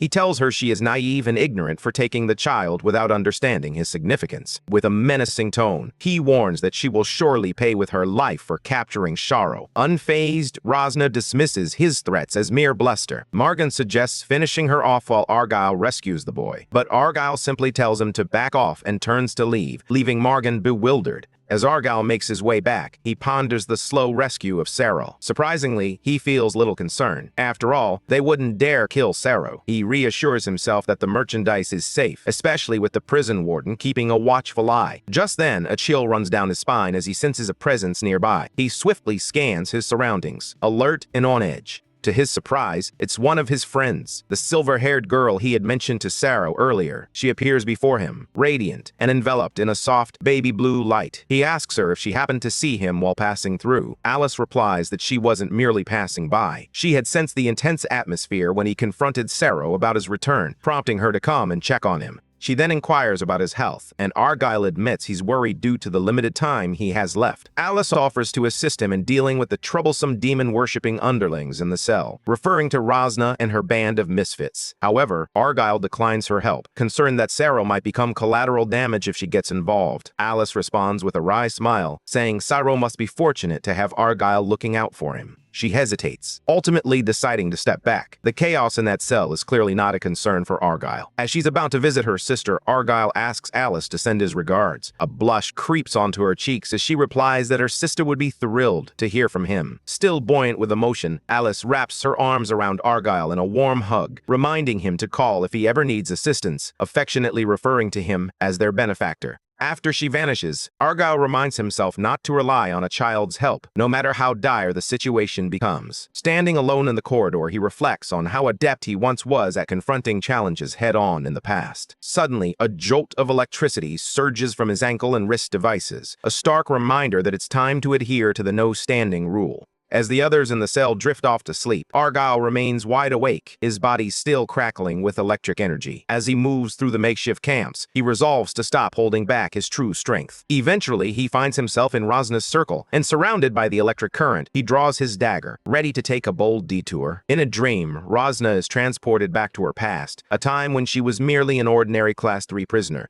Her life had been rather pitiful until she crossed paths with a terrifying demon lord. Instinctively, she knew better than to make eye contact, so she quickly fell to her knees, bowing her head in submission. The demon's overwhelming authority propelled her upward, allowing her to swiftly ascend the ranks to become a formidable leader. But just as she was lost in this dreamlike state, a voice pierced through the silence, calling her name. Rosna, clearly irritated, snaps at the insolent man for disturbing her sleep, warning him that if his reason for waking her isn't worthwhile, he'll regret it. The man, sweating profusely, apologizes and reveals the shocking news. Most of her minions have been killed. He explains that he discovered this grim reality upon waking up that morning. Rosna struggles to believe him, knowing that everyone adheres to the no-standing rule, which means they all sleep at the same time. She hurriedly gathers a few remaining members and rushes to the scene. Rosna gasps in horror at the sight of her comrades sprawled in a pool of their own blood. Out of the 80 people in her camp, 40 have perished. As she inspects the grim scene, one of the survivors notes that the victims were killed with a small, pointed tool typically used for piercing holes. Rosna shakes her head, bewildered. She has never witnessed such a weapon being used in the cell. Suddenly, she recalls her pet prisoner, Zero, and a surge of anger propels her to find him. Upon arriving at his cell, she discovers it empty and quickly deduces that Argyle must be behind this. With renewed determination, she summons her crew, declaring that it's time to hunt. Meanwhile, back in the cell, Zero awakens. After gulping down a bottle of water, he looks up, surprised to find Argyle standing before him.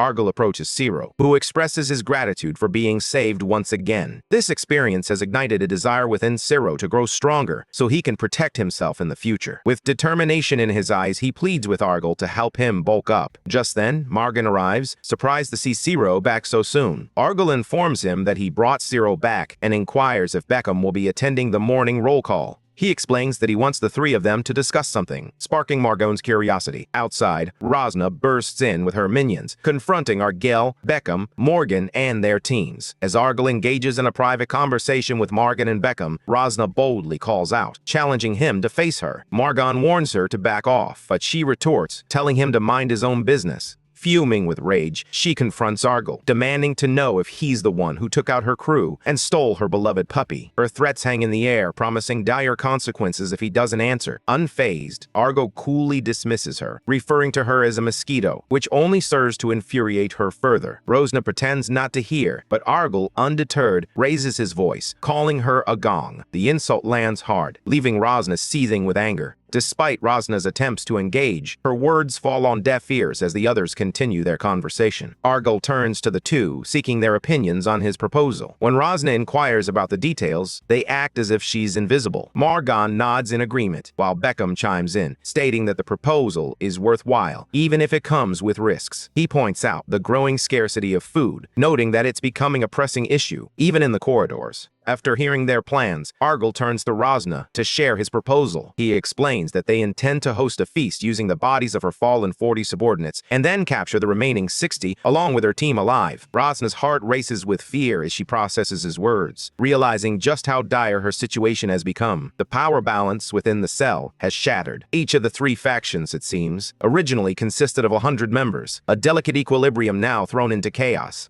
With 40 of her camp members dead, Rosna found herself a sitting duck. Morgan and Beckham still commanded a force of 100, and if they joined forces, she stood no chance. The sheer power gap sent a chill down her spine, and soon her worst fears materialized as the two united against her in a brutal clash. As she watched them charge toward her crew, terror gripped Rosna, forcing her to confront her deepest demons. She freezes, unsure of how to overcome them. Argyle stands in the center, watching the chaos unfold in the cell as the clash intensifies. Morgan and Beckham's crew completely overwhelms Rosna's team, decimating them like sheep. The brutal battle rages on, and soon Rosna finds herself caught in the fray, fighting fiercely for her life. Unfortunately, it proves to be insufficient, and soon Rosna finds herself encircled by a horde of adversaries, their weapons piercing her repeatedly. In an instant, her strength wanes, and she meets her tragic end. From a distance, Argyll witnesses her downfall, a grim reminder of the promise she made before when he had asked her to return Ciro. With a heavy heart, Argyll slips away from the chaos of the battle, making his way to the rendezvous point where Rosna was to meet her master. There, he discovers a glowing orb and quickly realizes it is a life force orb. Grasping it tightly, he understands that she has been using it to siphon life force from the cell. Argyll then draws the energy from the orb into his own body, soon enveloped in the vibrant red aura it contains. As he absorbs the power, he reflects on his encounter with the Warden, knowing that dealing with troublesome matters like this will undoubtedly delay their meeting.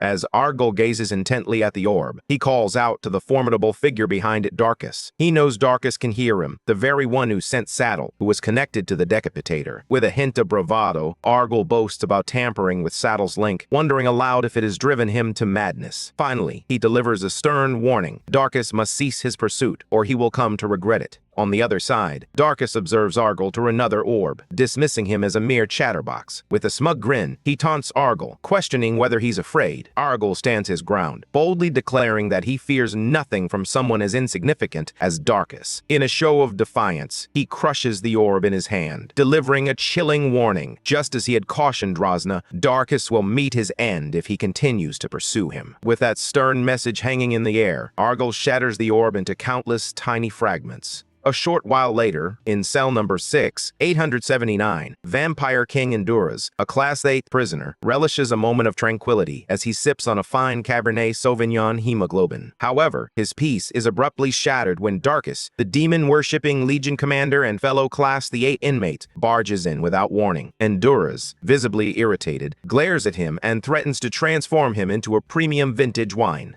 Darkus disregards the hostility in the air and boldly announces that he has an important proposal. Enduras' displeasure deepens as he retorts, calling Darkus a foolish oaf. Undeterred by the insult, Darkus presses on, insisting that the proposal serves Enduras' interests too, given their shared allegiance to the Void Constellation. He then gets straight to the point, requesting Enduras' help in capturing Argyll. Darkus reveals that his favorite disciple has been destroyed by Argyll, igniting a desire for revenge within him. However, Enduras, fully aware that Darkus is no saint himself and will ultimately consume his own disciples, swiftly rejects his plea. He warns Darkus that Argyll is a ticking time bomb, far too volatile to be controlled, and urges him to abandon his quest for vengeance. This refusal only fuels Darkus' fury, causing him to seethe with rage, even tearing the cloth stitched to his mouth in frustration. Darkus warns Enduras that he will come to regret his choice, declaring with a fierce roar that he will capture Argyll on his own. Enduras, unfazed by the outburst, simply wishes him luck. As Darkus storms out, Enduras mutters under his breath, calling him an ignorant brat, before returning to his drink. He reflects on the futility of Darkus' ambition, knowing that anyone who has managed to rise in the ranks has learned to keep their ears to the ground. They inevitably discover just how terrifying the old man truly is. Despite numerous attempts by prisoners to capture him, no one quite understands how he has managed to survive for decades in a hellhole like solitude, especially as a human. Enduras is astute and senses there must be a deeper reason behind his longevity. He's not foolish enough to seek out trouble or risk his life chasing after the impossible. Meanwhile, in cell 3498, the brutal fight has come to a close, leaving the surviving members of both circles to indulge in a chaotic feast on the fallen subordinates of Rosna. One of Beckham's men had declared that they could eat until they could eat no more. In the aftermath of the battle, each of the two opposing circles lost 20 members, while Rosna's group suffered even greater losses, with 30 casualties, including Rosna herself. Morgan's body is mercilessly torn apart, like a filet mignon. As she drinks the raw plasma, a subordinate approaches Beckham with news. The rest of Rosna's team has been captured and secured. Amid their gruesome feast, Morgan turns to Argyll, expressing her gratitude for his assistance in eliminating the arrogant Rosna. Argyll is revolted as he watches Beckham sip on a blood-like liquid. But Beckham insists it becomes enjoyable once you get used to it. Noticing Argyll's lack of appetite, Beckham inquires about it, to which Argyll simply replies that he has no hunger. Beckham can't help but admire Argyll's talent for planning and executing daring schemes, genuinely impressed by his audacity. He invites Argyle to join his circle, explaining his plan to unite the lower-class prisoners in order to overpower the mid-class prisoners during the upcoming release. Argyle immediately declines, insisting he's too old for power games, but offers to lend support from the sidelines. Morgan also attempts to recruit him into his own circle, but Argyle swiftly shuts him down without a second thought. As he rises to leave, he casually mentions that he has a child to babysit, leaving both Beckham and Morgan utterly stunned and momentarily speechless. 6 days later, as Sorrow prepares to delve into his inner self, he turns to Argyle and asks why he must undertake this journey. Argyle explains that understanding what his heart truly desires is crucial for Sorrow to determine his next steps. Once again, the exercise begins, and Sorrow is enveloped in darkness. He hears Argyle's voice urging him to walk forward continuously. This marks the 8th time he has delved into his inner self today. Though he struggles to understand the purpose behind this ritual, Sorrow complies. All he desires is for the old man to teach him how to fight, yet Argyle seems solely focused on his inner cultivation.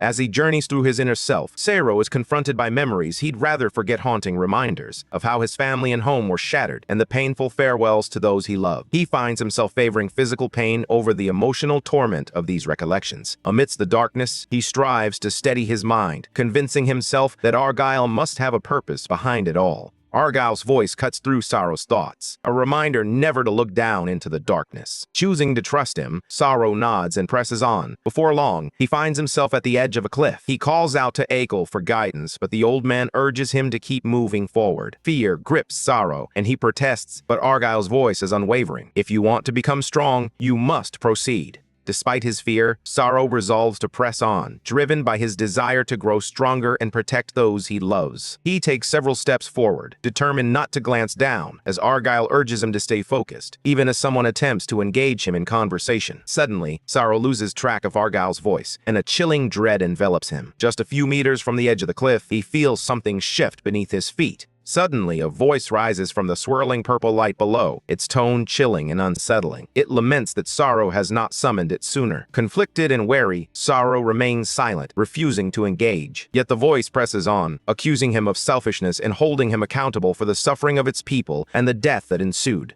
Moments later, a towering, three-eyed monster emerges from the blinding light below, its presence both awe-inspiring and terrifying. Sorrow gasps, struggling to breathe as pain grips him. Desperately, he cries out for it to stop. Summoning every ounce of courage, he finally meets the creature's gaze. In that instant, the monster lunges forward, intent on devouring him. Sorrow freezes, convinced his time is up, when suddenly, a powerful hand seizes him, yanking him out of harm's way just in time. Back in reality, he takes a deep breath, steadying himself after the harrowing experience. Moments later, Argyle commends him for bravely confronting the darkness within. Sorrow realizes that his body has grown stronger and more imposing. Recognizing this transformation, Argyle seizes the moment to help Sorrow fulfill his heart's desire. He challenges him to a fight, eager to teach him the art of combat. Before Sorrow can voice his confusion, Argyle launches an unexpected attack. Quick on his feet, Sorrow manages to dodge the blow, ready to face whatever comes next.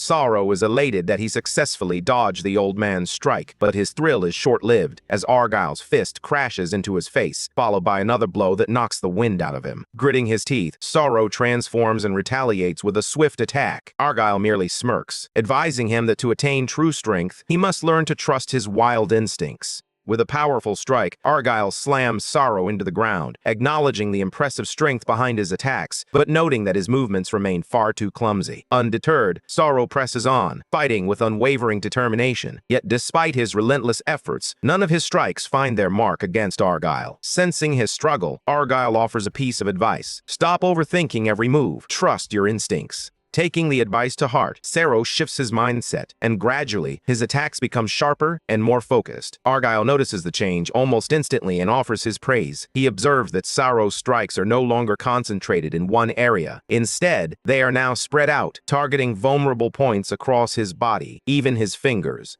Argyle observes that Sorrow is finally beginning to trust his intuition and praises him for adapting so swiftly. In a sudden move, he delivers a powerful jab to Sorrow, demonstrating the second method for skilled combat. With lightning speed, Argyle unleashes a flurry of strikes, leaving Sorrow scrambling to defend himself. But Argyle's movements are too rapid, overwhelming Sorrow at every turn. Argyle insists that Sorrow must learn to take a hit. Without allowing him a moment's respite, he continues to strike, emphasizing the vast difference between those who have faced suffering and those who have yet to endure it. The relentless barrage intensifies, each blow landing with increasing weight, until finally, Sorrow collapses, unconscious. As Argyle gazes at Sorrow sprawled on the floor, a flicker of doubt crosses his mind. As he pushed the boy too far this time, deciding to postpone the third lesson, he takes a moment to assess Sorrow's progress. Argyle can't help but marvel at how much the boy has grown through their combat training. His talent far surpasses Argyle's expectations. Watching Sorrow lie unconscious, Argyle feels a surge of anticipation for the future. How much further could this young warrior develop? He can't wait to find out. As Sorrow sleeps, he finds himself lost in dreams of his joyful childhood, filled with memories of his mother and father. Yet one dream casts a shadow over his happiness. He feels a deep loneliness as he watches his father shower affection on his older brother. In that moment, Sorrow's heart aches, convincing himself that his father never loved him and cruelly left him in solitude. Despite his struggles with these feelings, tears begin to fall as he yearns for his father's presence, longing for a connection that seems forever out of reach. He wakens from the dream, tears glistening in his eyes. Argyle observes that Sorrow's recovery is swift, a benefit of being a werewolf. As Sorrow takes in his unfamiliar surroundings, he turns to Argyle for answers. Argyle explains that they are on the rooftop of a building, hidden away inside a cell. He urges Sorrow to focus his gaze and look for some prisoners in the distance. Sorrow squints ahead, but the figures remain elusive, obscured by the distance. He begins to voice his complaint but halts mid-sentence as his supersight activates, revealing a group of prisoners peacefully sleeping. Confused, he turns to Argyle for answers. "Why are they sleeping?" he asks. Argyle surprises him with the revelation that it's time for rest, now that he is no longer bound by the no-standing rule. "How does it feel to finally overcome that restriction?" Argyle inquires, a hint of curiosity in his tone. He explains that the no-standing rule doesn't apply to those who have confronted the darkness within themselves. Sorrow is taken aback. Like the old man, he now possesses the strength to defy the prison's regulations. Argyle watches him with satisfaction, noting that the merchandise is growing faster than anticipated. He plans to trade it soon for drugs that will help sustain his body. Argyle realized he had pushed his body beyond its limits for far too long, leaving him weakened. After hiding away for 60 years, he had finally decided it was time to end his seclusion. Reflecting on his recent conquests, Necromancer Saddle, Whipwoman Rosna, and demon worshipper leader Darkus Argyle acknowledges that it was only a matter of time before their paths crossed. After all, he had been avoiding others for far too long. Now, he believes it's time to eliminate those who pose a threat. Meanwhile, in the dim confines of the cell, the prisoners ready themselves for their impending escape. One of the seasoned inmates cautions the newcomers to remain vigilant. The exact moment of their release remains uncertain, and vigilance could mean the difference between freedom and failure. Another man cautions them against carrying heavy baggage, warning that it could deplete their fuel during their journey. Morgan observes closely, reflecting on how he has endured in solitude for 3 years, honing his instincts. Today, his intuition whispers that the release is imminent. He slings his bag over his shoulder, feeling as prepared as he can be, and hopes to navigate the release with skill and finesse. From the rooftop, Sorrow observes the flurry of activity below as everyone busily packs their belongings. Curious, he turns to Argyle and inquires about the commotion. Argyle informs him that it's release day. Confused, Sorrow asks for clarification. With a somber tone, Argyle explains that this system is meant to instill a sense of anticipation in the prisoners, as many of them will face extermination today. Sorrow is overwhelmed with questions, his mind racing as the system materializes before him, just as it does during roll call. Argyle informs him that the release might commence sooner than anticipated. Almost immediately, the system announces that the release begins now. As expected, a golden light envelops them, teleporting everyone to the lower corridors. The first-timers stand in stunned silence, realizing that the release has teleported them out of their cells. Argyle steps forward, clarifying that the system forcibly ejects all prisoners into the corridors, regardless of their class. He urges them to return to their cells quickly, warning that the corridors are teeming with dangerous beasts and high-class prisoners. Before Argyle can finish his sentence, the very dangers he was warning about appear, leaving Sorrow in stunned disbelief. They turn to face a horde of grotesque green goblins charging towards them in a frenzied rush. Sorrow's shock and terror grow as he takes in their overwhelming numbers, but Argyle remains unfazed. With a casual demeanor, he urges Sorrow to brace himself, reminding him that it's time to put their training to the test in the heat of real combat. As a horde of snarling, ugly green goblins charged toward them, Argyll stood out as the only one genuinely excited by the chaos. The members of Morgan and Beckham's circle quickly recognized that their escape route was cut off, leaving them with no choice but to fight their way through the goblin swarm. Sorrow transformed into his werewolf form, bracing himself for the impending battle as the goblins closed in around him. Argyll brandishes his favorite weapon, urging his companion to fight with desperate determination if he wishes to survive. Moments later, a fierce and chaotic battle erupts in the corridor, pitting the goblins against the prisoners. Sorrow, fueled by primal instincts, goes wild, tearing into the goblins with his claws. Each movement is a testament to Argyll's teachings, urging him to trust his instincts. Following that advice to survive at all costs, he rips through them with brutal efficiency, as if they were nothing more than slabs of meat. For a brief, terrifying moment, Sorrow feels invincible, but that feeling shatters when he spots a tiny goblin child cowering in the corner. In that instant of hesitation, he almost pays the ultimate price, realizing too late that he's walked into an ambush. Two other goblins spring from the shadows, seizing him from behind. As one of them plunges a dagger into his side, the goblin child grins wickedly, joining in the attack with a gleeful stab of his own.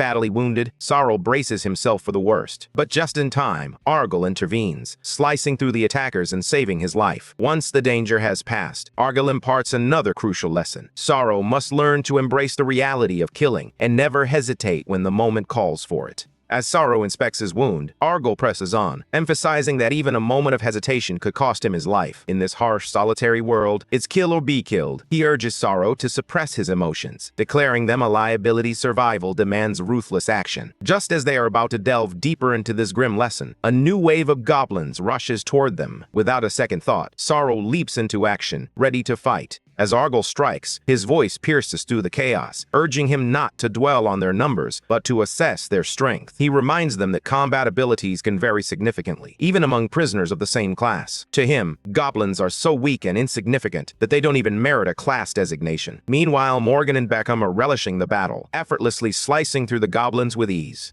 After dispatching the horde of goblins, the group pauses, faced with two diverging paths. Argyll turns to his companions, inquiring which route they should choose. Morgan suggests the wider path, reasoning that it would be easier to prepare for any potential ambushes. However, Beckham counters, pointing out that a broader path could attract more monsters. He argues that the narrow path might allow them to sidestep greater dangers lurking ahead. Morgan argues passionately, insisting that strong monsters guard narrow spaces. Meanwhile, Argyll observes their bickering in silence, noting their debate over who has more experience in navigating corridors. Finally, Argyll interjects, stating that both of them are mistaken. He turns to Sorrow and urges him to follow as he suddenly takes off running. Sorrow, caught off guard, struggles to comprehend the request as Argyll sprints ahead. Without hesitation, Sorrow trails closely behind him. Moments later, Morgan and Beckham cease their argument, realizing that Argyll has vanished. After running for a while, Sorrow grows tired and calls out for the old man to wait. He then inquires why they separated from the group, suggesting that it might be safer to stick together in larger numbers. However, Argyll shakes his head, explaining that remaining in a group makes them easier targets.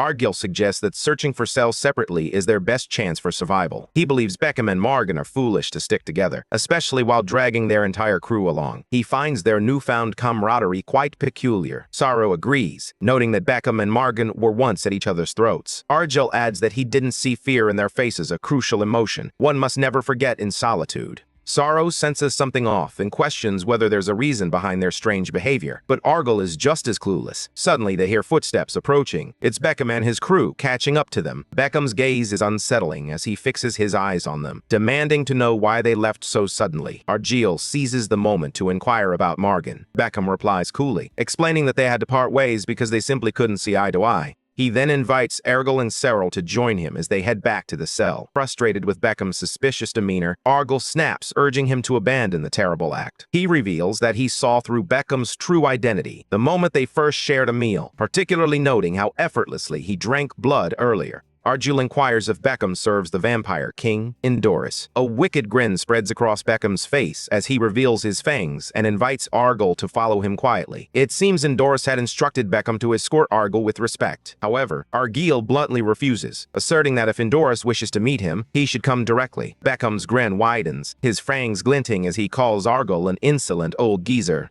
Determined not to be disrespected, Beckham confidently unsheathes his sword, threatening to end Sorrel's life with a smug grin, casually boasting that he wouldn't mind breaking a few of his bones in the process. Sorrel, taken aback, watches in horror as Beckham and his goons morph into terrifying vampires. Suddenly, it all clicks into place. The reason he had sensed blood when they first met was that Beckham had been a vampire in disguise all along. As the vampires ready themselves for an assault, Sorrel undergoes a dramatic transformation into his werewolf form. Beckham, taken aback by this unexpected change, realizes that this is precisely why Argyll kept Sorrel close. Yet, undeterred, he stands his ground. Argyll challenges Beckham, asking if Sorrel resembles an ordinary werewolf. It turns out that Sorrel's brother, Lucas, is indeed a werewolf, but Sorrel himself is a purebred lycanthrope, setting him apart from the typical werewolf due to his unique bloodline. As Argyll explains the fundamentals, Sorrel undergoes yet another transformation. Witnessing this terrifying display of growth, Argyll is struck by Sorrel's remarkable talent and the astonishing speed of his development, even without any external stimulation. With his weapon in hand, Argyll instructs Sorrel to confront Beckham while he takes care of the minions. Without hesitation, Sorrel leaps forward and Beckham follows suit, brimming with overconfidence. He believes Sorrel is no match for him. However, Beckham soon faces a harsh reality check as Sorrel moves with blinding speed, effortlessly dodging his attacks. Frustration boils within Beckham, and he hurls curses at Sorrel, finally realizing just how gravely he underestimated his opponent. Argyll effortlessly slices through the mindless minions. To divert their attention, he slashes his hands, letting his blood sprinkle into the air. Like moths drawn to a flame, the foolish creatures are captivated by the scent, rushing toward it like a pack of hungry lions, even shoving one another aside in their eagerness to taste the sweet blood. Realizing they've walked right into his trap, Argyll swiftly eliminates them without hesitation, leaving Beckham to watch in regret. Shaken, Beckham returns to his battle with Sorrel, but the overwhelming scent of Argyll's blood lingers in the air. He begins to understand. This must be why their leader was so intent on capturing him. Beckham is captivated by the enticing aroma, vowing to claim a piece of it for himself after dealing with Sorrel. Impatience courses through him as he lunges forward, blade in hand. After a tense struggle, he finally lands a hit on Sorrel's arm, a rush of triumph surging through him. But his exhilaration quickly turns to disbelief as he watches Sorrel's arm begin to reattach itself, leaving Beckham to question his life choices in the face of this unsettling reality.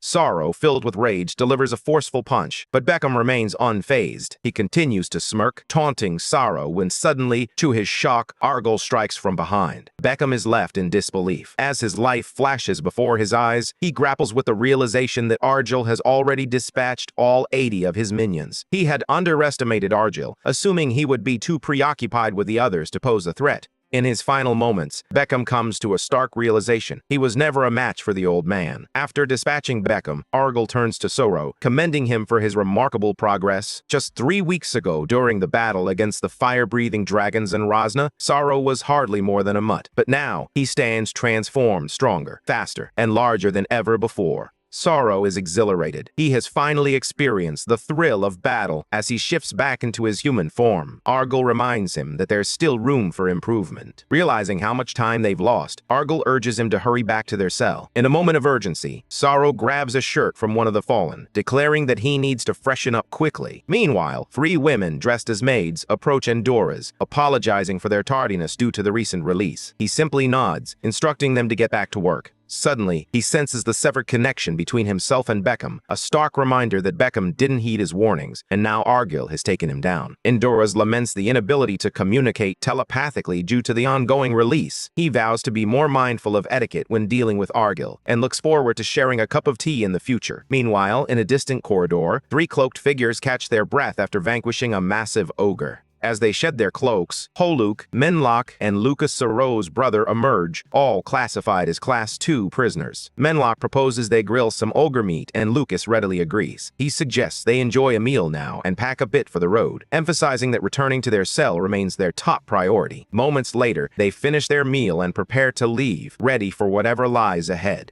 As Lucas departs, a wave of concern washes over him for Sorrel. He hopes fervently that his brother is with Argyll. With a steely resolve, he vows to survive and reunite with him. Meanwhile, Sorrel is locked in a fierce struggle against a group of relentless prisoners. Breathing heavily, he turns to Argyll, questioning, "Who are these people? Why do they keep attacking us?" Argyll reveals that they are black magic users affiliated with a demon-worshipping organization, and thereafter him. Sorrow, puzzled, asks why. Argyll explains that he had a falling out with their leader. Once he returns to his human form, he urges Sorrow to hurry back, warning that they must avoid the encroaching darkness. He reveals that he commands hundreds of mid-class prisoners, and facing them could prove to be quite troublesome. As they prepare to leave, an unsettling presence looms ahead of Argyll and Sorrow. Argyll warns Sorrow that it's a ghost named Goose. Suddenly, a grotesque giant, drooling and menacing, materializes before them. Argyll urges Sorrow to confront it, but Sorrow, paralyzed by fear, finds the creature far too intimidating. Sensing his hesitation, Argyll reassures him, insisting that despite Goose's strength, this challenge is well within Sorrow's capabilities.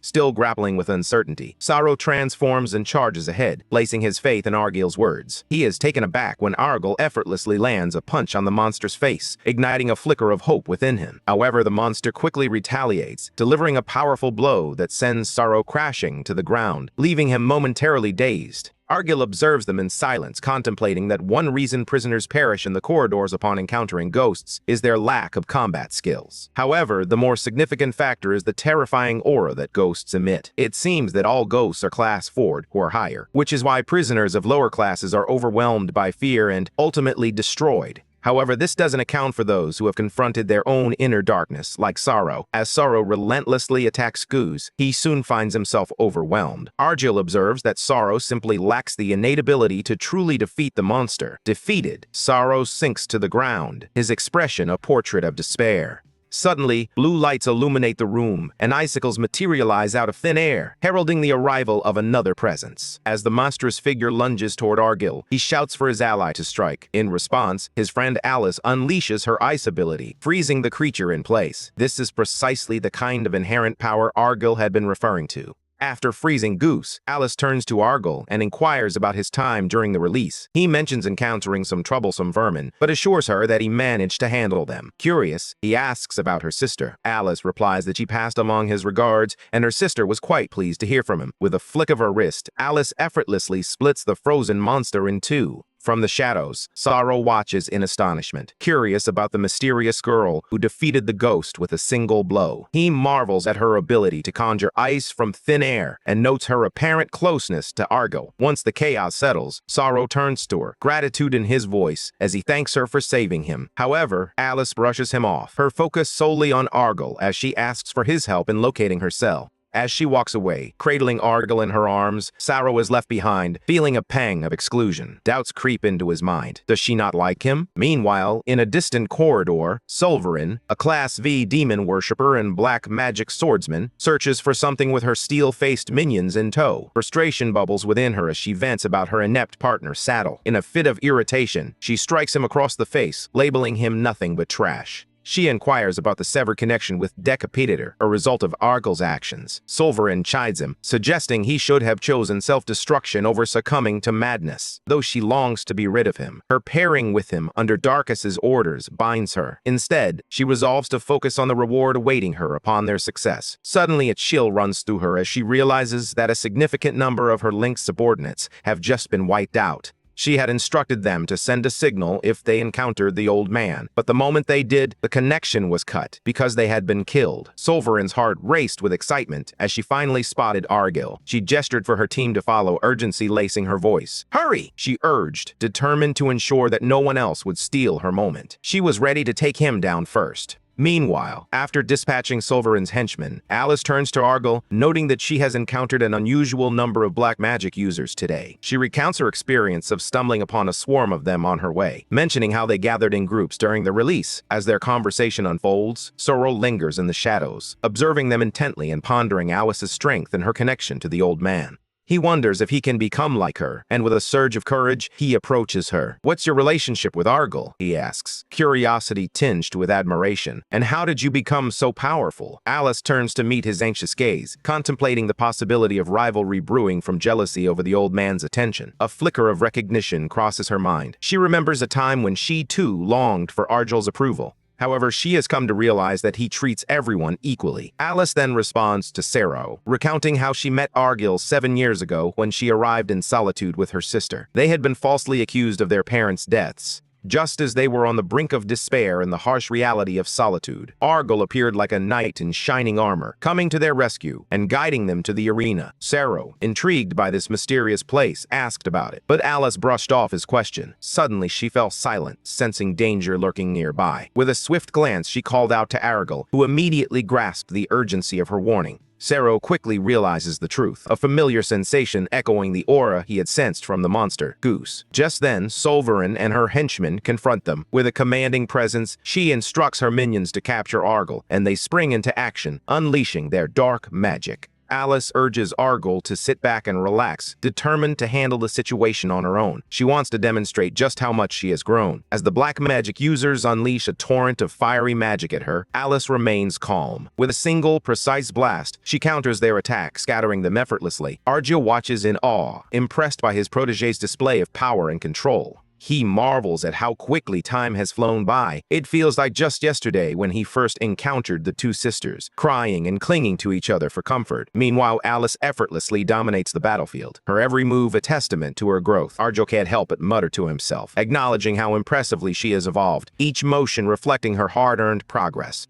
To showcase her newfound power, Alice transforms into her stunning snowflower armor. The breathtaking transformation leaves even the black magic users momentarily speechless. As she undergoes this metamorphosis, a question lingers in her mind. Why did Argyll save them? But in that moment, it hardly matters. Her focus sharpens on the battle ahead and the opportunity to impress Argyll. Alice's excitement swells as she senses more opponents closing in. This is the perfect moment to showcase her skills and impress Argyll. Meanwhile, Saro watches in awe, captivated by her transformation and the swirling ice that surrounds her. Curiosity getting the better of him, he turns to Argyll and asks about her ability. Argyll explains that she wields the power to manipulate ice, a unique ability that allows her to control elemental attributes. He continues by explaining that there are 7 attributes: light, dark, lightning, wind, fire, water, and earth. Alice has developed her water attribute, while the monster Saro encountered earlier possessed the dark attribute. This revelation only deepens Saro's curiosity, leaving him eager to learn more. Suddenly, the situation becomes even more dire than Argyll anticipated as the Decapitator enters the fray. While still battling the smaller foes, Alice is taken aback by the appearance of the 2 massive headcutters. She can't help but wonder how they were summoned, as solitude monsters are notoriously difficult to call forth. It takes a unique set of skills, much like those possessed by the renowned puppeteer Saddle.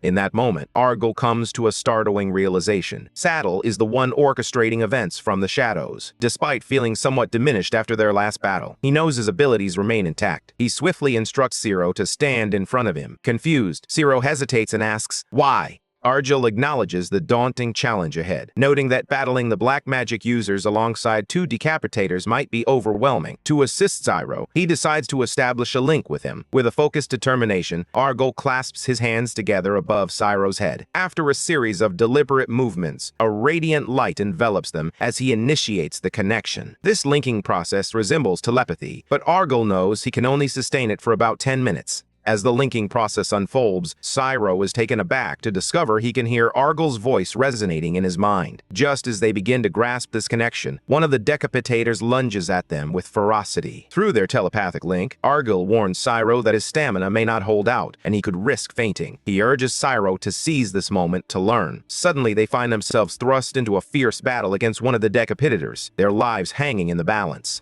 As Saro battles, he finds himself questioning what he is meant to learn from this experience. Through their connection, he discovers that Argyll intends to forcibly draw out his attribute, even though it feels premature. Taken aback, Saro momentarily loses focus, but Argyll's urgent voice cuts through the haze, instructing him to duck left. Unfortunately, he doesn't react quickly enough, and while he takes a hit, at least his head remains intact. No decapitation today. As Saro confronts one decapitator, Alice is engaged in a fierce battle with another. With each strike, it's clear that the decapitator is no match for her skill. However, her confidence wavers when she spots more black magic users gathering in the distance, a development that could complicate the fight ahead. Determined to end things swiftly by taking down Decapitator's controller, Alice finds herself hindered by the swarm of black magic users surrounding her. Realizing she must first deal with the vermin, she shifts her focus and begins to eliminate them with precision. Her goal is clear. Clear the path to Saddle and confront Decapitator without any distractions. Cyro continues to dodge Decapitator's relentless attacks, but suddenly halts as a purple light begins to emanate from the weapon. Intrigued, he freezes in place, recognizing that he can sense this mysterious energy both within Decapitator and within himself. As he delves deeper into this sensation, he discovers he can perceive the intent behind Decapitator's strikes, their trajectory and direction, and insight that could change the tide of battle.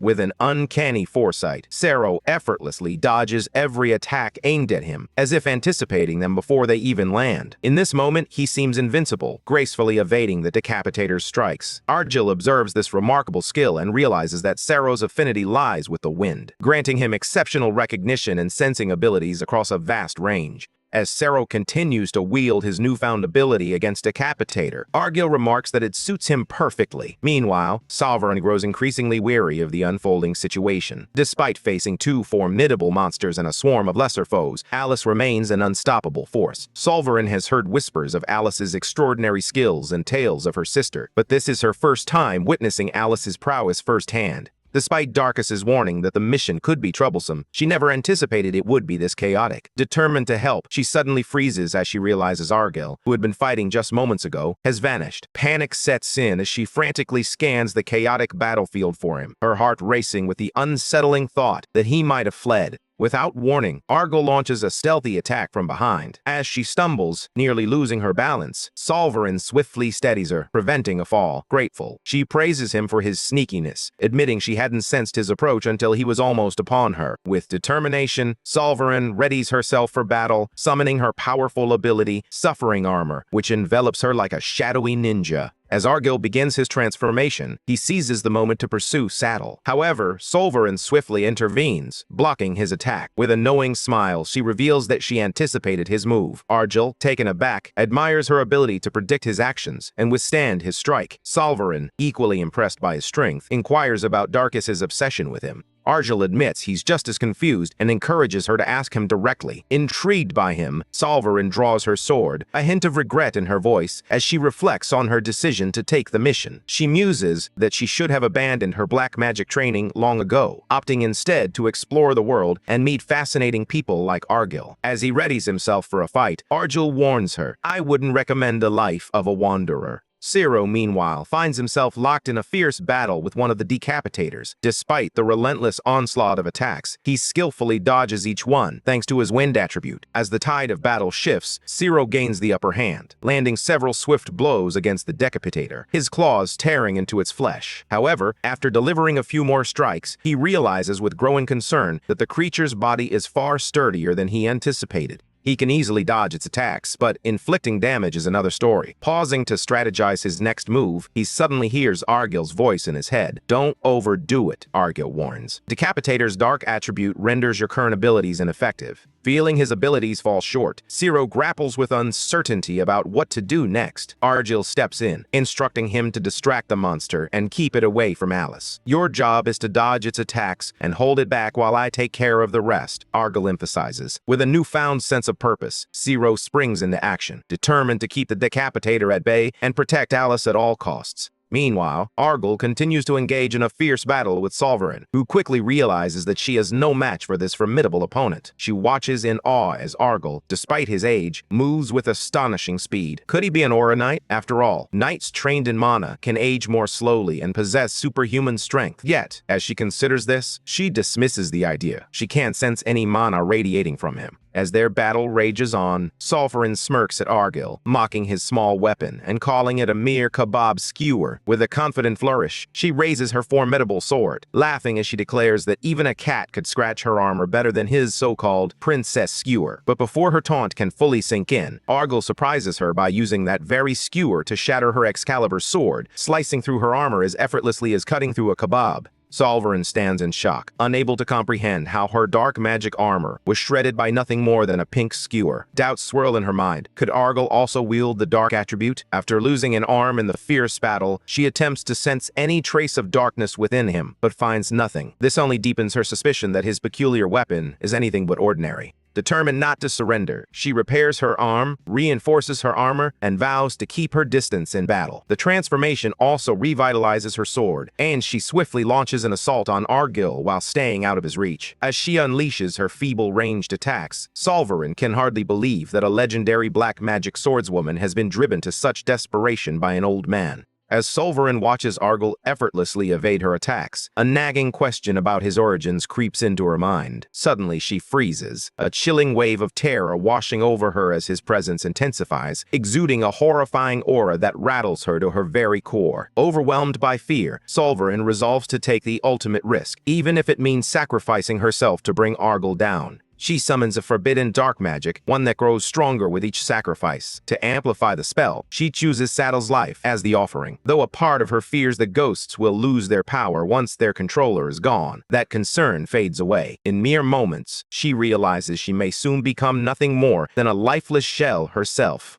As soon as Saddle falls, the two decapitators drop lifelessly to the ground, leaving only Saro and Alice. A wave of relief washes over him. He finally feels safe. Meanwhile, the sacrifice triggers a surge in Solverin's power. From a distance, Alice watches anxiously, hoping for Argyll's victory, whispering a silent plea for him to stay safe. At the height of her power, Solverin harnesses the surrounding darkness, commanding it to obliterate her chosen foe Argyll. With a pointed finger, she unleashes a torrent of dark purple flames that surge toward him, culminating in a devastating explosion. A satisfied smile crosses her face as she revels in the moment, secretly hoping the old man has been thoroughly charred. To her astonishment, Argyll emerges unscathed, strange blue lines glowing across his face. He praises her impressive talent, but cautions that she is foolishly reckless for offering her soul to demons through such perilous black magic. Undeterred by his words, Solverin unleashes another wave of attacks, even as Argyll warns her that, due to the black magic, her soul will soon become sustenance for the Void Constellation. Growing weary of her desperate mosquito-like assaults, Argyll finally resolves to end the fight. As his imposing figure looms behind her, Solverin collapses to her knees in utter despair. She struggles to comprehend how Argyll remains impervious to all her dark magic. With her countless questions left unanswered, Argyll raises his weapon and, with a swift motion, separates her head from her armored body. As the battle concludes, Argyll rushes to check on Saro and Alice, ensuring they are safe. Concerned, Alice asks if he is all right, and he reassures her that he is fine. However, he quickly realizes that she is not in the best condition. Saro, now back in his human form, is drenched in sweat and visibly exhausted from all the frantic movement. Argyll urges them to leave immediately, fearing that another troublesome situation could arise at any moment. Alice nods in agreement, fully supporting Saro as they prepare for their move. As they step outside, a figure lurking in the shadows observes them intently, clearly impressed by Argyll. When Alice notices the strange man and his group advancing, her instincts kick in, and she readies herself for a confrontation. However, Argyll remains composed, gently urging her to relax. "Don't worry," he assures her. "They're not here to cause any trouble." He steps forward to greet the man named Iobi, and from their conversation, Alice quickly discerns that they are old acquaintances. As the two engage in dialogue, she observes their attire, gradually realizing that they are fanatics devoted to the 11 constellation symbols of love, faith, and hope. Ironically, this group claims to purify through the massacre of any heretics.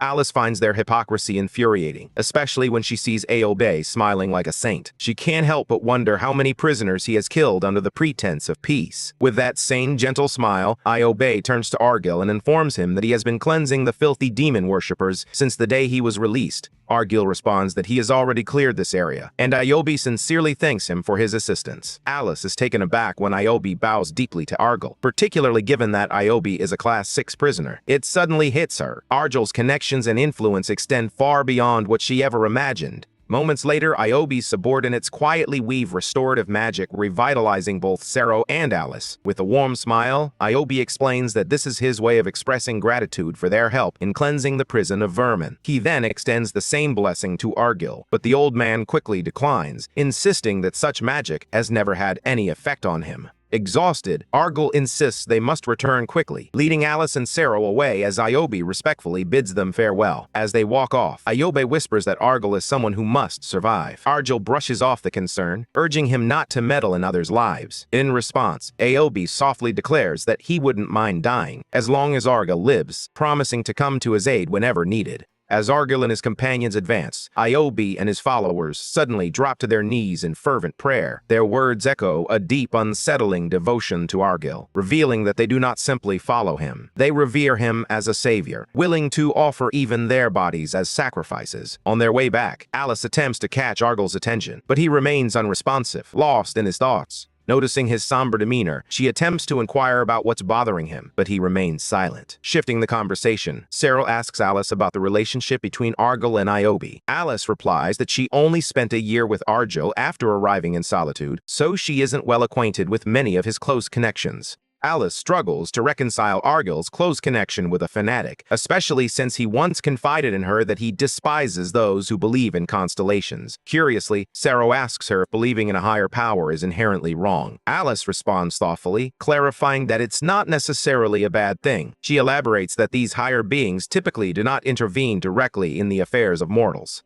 They appoint representatives, but sometimes those in power use it to either protect the weak or bully them. Moments later, they arrive at Alice's cell, 5-251, where she expresses her gratitude to Argyll for successfully escorting her. Alice is in awe. No matter how many times she witnesses it, she is still amazed by Argyll's uncanny ability to navigate the labyrinthine corridors. She then tells him that she'll try to visit often, but Argyll reassures her not to worry about it. Alice laughs lightly, promising to drop by again. As she hugs him tightly, she urges him to stay safe. In return, Argyll reminds her to take care of herself. As Alice watches them depart, she reflects on the perilous corridors ahead. For Argyll, they represent a path to freedom, but for others, they are a haunting maze where death lurks at every turn. After walking for a while, Cyril suddenly recognizes a familiar cell number. A wave of relief washes over him as he realizes it's their own. At long last, after an entire day following their release, the two return to their cell, only to find it completely empty. 5 days pass, yet nothing changes. No prisoner ever returns, and the silence lingers. Sorrow sits alone in a corner of the desolate prison, meditating as Argyll does, reflecting on the countless changes he has undergone in such a brief span of time. He recalls a time when he would hide behind his brother, trembling with fear. Each battle brought hesitation, but now he stands as a full-fledged lycanthrope, capable of killing without a second thought. Sorrow realizes that it's not just his appearance that has transformed. His mind has evolved as well. He finds himself reflecting more deeply, and at times, a wave of shame washes over him as he remembers his former weakness. From a distance, Argyll observes in silence, feeling Sorrow's spirit begin to awaken. Suddenly, Sorrow sits up, alert, and remarks that a strange scent is approaching. Argyll has already deduced that it's Morgan. Sorrow, taken aback, notes that this smell is nothing like Morgan's familiar scent. Argyll explains that Morgan must have tapped into his true power to survive in the corridors, and the unusual odor is a result of some peculiar pills. He adds that, much like Beckham, Morgan has been concealing his true identity from the very beginning. Growing serious, Argyll asks if Sorrow knows what to do once they arrive. Sorrow responds with unwavering determination, vowing not to hesitate any longer. In solitude, he realizes it's a matter of either destroying them or being taken out himself. Before long, Morgan and his crew arrive at the door, where Morgan greets the old man with an exaggerated enthusiasm. Yet, an unsettling shadow lingers on his face, as he claims to be delighted to see Argyll once more. Suddenly, Sorrow descends from above in his beast form, launching a surprise attack on Morgan. Annoyed, he marvels at how much Sorrow has changed in just a few days. Still pretending to be oblivious, he asks Argyll to stop Sorrow. Instead, Argyll pulls out his weapon, urging him to drop the act. He then reveals that, just like Beckham, Morgan attempted to lure them in with the intent of turning them into ingredients for his pills. Realizing he had been discovered, Morgan drops the pretense and transforms into a fearsome red-eyed demon. He sneers at Argyll, taunting him about when he figured it out, but Argyll, unfazed, brandishes his weapon. In an instant, he decimates Morgan's entire crew and delivers a fatal blow to Morgan himself. Argyll warns him that Darkus, Enduras, and the Mafia King whom Morgan serves have all made a grave mistake by targeting him. He asserts that no one can capture him, especially when the big bosses wish to see him. Instead of sending their lackeys, they should come to him in person. With Morgan already losing a significant amount of blood, Argyll makes a swift decision to help him meet his end more quickly by severing his head in one clean motion. Meanwhile, in the control room, prison warden Shrioson is on the line with the Master of Solitude, Lord Kraisman. After delivering his routine report, Shrioson inquires if Kraisman has had a chance to review the latest updates on Argyll. Kraisman confirms the grim news, noting that Argyll has been systematically eliminating entire groups of prisoners. Shriosan informs him that he has already given orders to confine Argyll to solitary for 2 weeks. A grin spreads across Kraisman's face as he reveals that after 4 long years, the moment has finally arrived. They cannot afford for their deal with Argyll to fall through. He adds that the lycanthrope king will soon arrive at Solitude to inspect the merchandise, Sorrow. He informs Shriosan that once the delivery is complete, they will provide Argyll with pills at no cost. He then asks about Argyll's current standing with the major prisoners, such as Darkus and Comber. Shriosan replies that they've been engaged in a tense game of cat and mouse for quite some time now. He worries that once liberation occurs, a direct conflict between Argyll and Darkus may be unavoidable. However, Kraisman confidently brushes aside his concerns, asserting that Argyll is not someone who can be easily defeated by the Solitude prisoners. With enthusiasm, he declares that Argyll will navigate the challenges ahead with his usual skill. It seems that watching Argyll's interactions in Solitude has become a source of amusement for the Master of Solitude. Kraisman shifts the conversation once more, inquiring about Argyll's declining health. He discovers that Argyll can barely breathe anymore due to the absence of his medication. Shriosan grimly informs him that, at this rate, Argyll could meet Hades within the next 3 to 6 months. Meanwhile, back in his cell, Sorrow focuses intently on honing his abilities, striving to connect with his surroundings. Soon, Sorrow begins to sense the movement of nearby insects, and even the gentle fall of water droplets. As his abilities improve, he starts to harness this newfound power, testing the limits of his capabilities. He realizes he has grown significantly stronger than he was just a month ago. Yet, despite this progress, a shadow of frustration looms over him. He can't shake the feeling of inadequacy, especially since he couldn't leave even a single scratch on Decapitator. Reflecting on Argyll's words from that day, Sorrow realizes he must harness a power greater than his opponent's attribute. This revelation leaves him pondering how to amplify his own wind abilities. After exhausting his options and finding no clear solution, Sorrow resolves to place his faith in Argyll, waiting for him to devise a plan. As he waits for Argyll, Sorrow decides to focus on his training, determined to grow stronger and not become a burden to Lucas. In a quiet corner, Argyll sits in meditation, his eyes closed as he observes Sorrow honing his wind attribute. Suddenly, Sorrow's concentration breaks when he hears the prison door creak open. He turns to see a girl standing in the doorway, calling out for Argyll with urgency. Completely oblivious to Sorrow's presence, she continues to shout for Argyll to come out. Sorrow glances down at her guard uniform, puzzled about her search for the old man. Suddenly, Argyll materializes silently behind her. She turns, calling him out for his stealthy approach. "What if I had been startled and accidentally attacked you?" she chides. Argyll shrugs nonchalantly, replying, "You'd probably be long gone by now if you had." With a smirk, he gestures for Sorrow to stand beside him.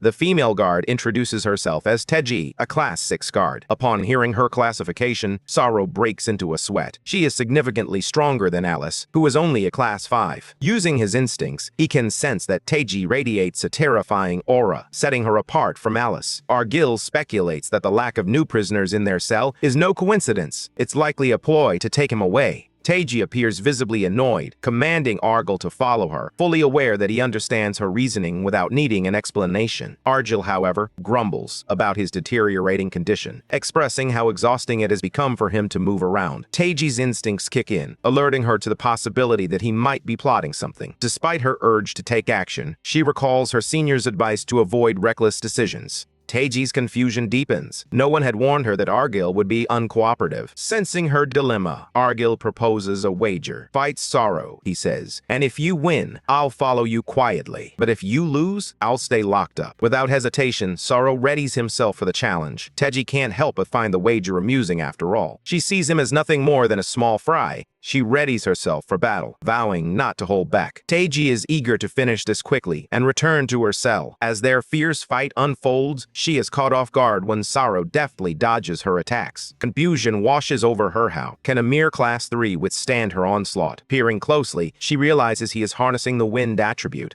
Despite all her efforts, Sorrow finds herself outmatched as Teji effortlessly dodges her attacks. It dawns on Teji that the old man had made this seemingly hopeless wager solely to push Sorrow into practicing and gaining valuable combat experience. With a mischievous glint in her eye, Teji decides to give Sorrow a little scare. As Teji rushes toward her, Sorrow's heart races in terror, fearing a direct hit. But in a surprising twist, Teji zips past her, channeling her wind attribute to slice through a slab of metal with ease. Sorrow is taken aback as he discovers they share the same attribute, but while his only manages to lightly scratch the metal slab, hers slices through it like a knife through butter. The mere thought of one day matching Taeji's strength fills Sorrow with excitement. Argyle notices his enthusiasm and feels a sense of satisfaction, knowing his goal has been reached. However, he quickly realizes that Taeji's expression has darkened, revealing her growing frustration. Taeji's irritation flared as she caught sight of Sorrow smiling, a clear indication that he was enjoying himself. Sorrow, sensing the shift in her aura, felt a wave of fear wash over him. Determined to evade her impending attack, he resolved to focus and dodge as much as possible. Knowing he couldn't win, he prepared to endure whatever came next. However, he quickly overestimated his dodging skills when Taeji suddenly materialized behind him, catching him completely off guard.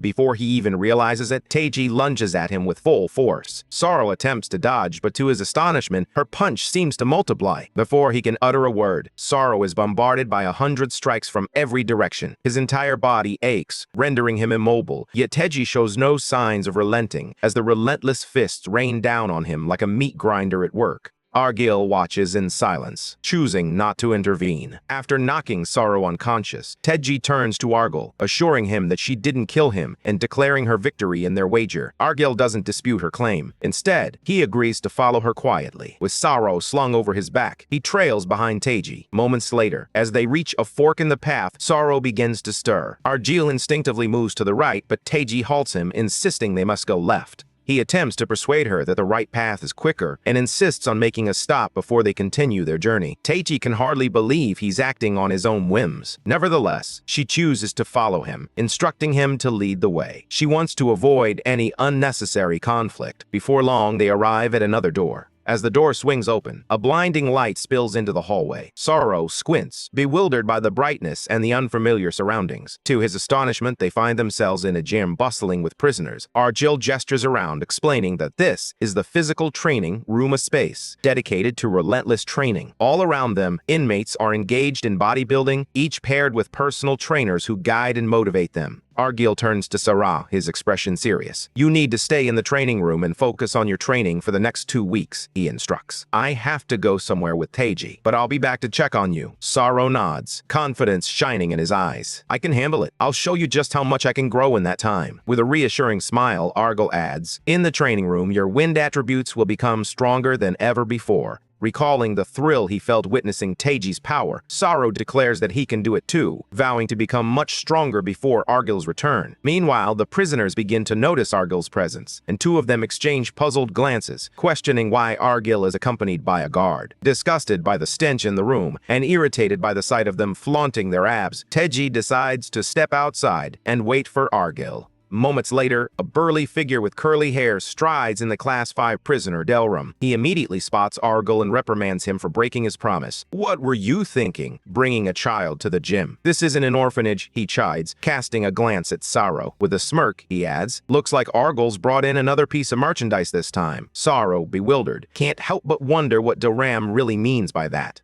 Argyle suggests they find a more private place to talk. Before they leave, Delram casts a chilling glance at the prisoners and ominously instructs them to remain silent. Fear washes over them, and they hastily clamp their mouths shut, some even covering their lips with trembling hands. Once they've moved to a different location, Argyle turns to Delram and asks for his assistance in training Sorrow. Understanding that Argyle is straightforward and unlikely to heed his conditions, Delram challenges him to a duel, proposing a trade, babysitting Sorrow. It seems this is a familiar routine for them, despite Delram's consistent disadvantage against Argyle, who easily outmatches him. After delivering a stern warning, Argyle accepts the deal and provides Delram with a location for their upcoming duel. He explains that he has run out of time and prepares to leave, warning Delram not to fill Sorrow's head with nonsense. Delram, however, stands his ground, declaring that he will do as he pleases now that Sorrow is under his wing. With a dismissive glance, Argyle ignores him and walks out. Once the door closes behind Argyle, Delram turns to Sorrow and suggests they head off for a beat-down session. Though the idea sends a shiver down Sorrow's spine, he quietly follows Delram, unsure of what awaits him. Meanwhile, Taiji escorts Argyle to solitary confinement, anticipating his reaction to be much like that of other prisoners, either begging for mercy or succumbing to madness in the oppressive isolation. Some inmates, unable to withstand the suffocating darkness, have even taken their own lives. As these thoughts swirl in her mind, Taiji hesitates at the door. Argyle, growing increasingly impatient, questions whether the opening mechanism is malfunctioning, prompting her to unlock it swiftly. She wonders why he remains so calm while everyone else is in a frenzy. After escorting him inside, Argyle thanks her and even offers directions to the guard's waiting room. Taiji retorts, insisting she can find her own way back. Just as she turns to leave, Argyle unexpectedly grabs her from behind, covering her mouth with his hand to stifle any scream.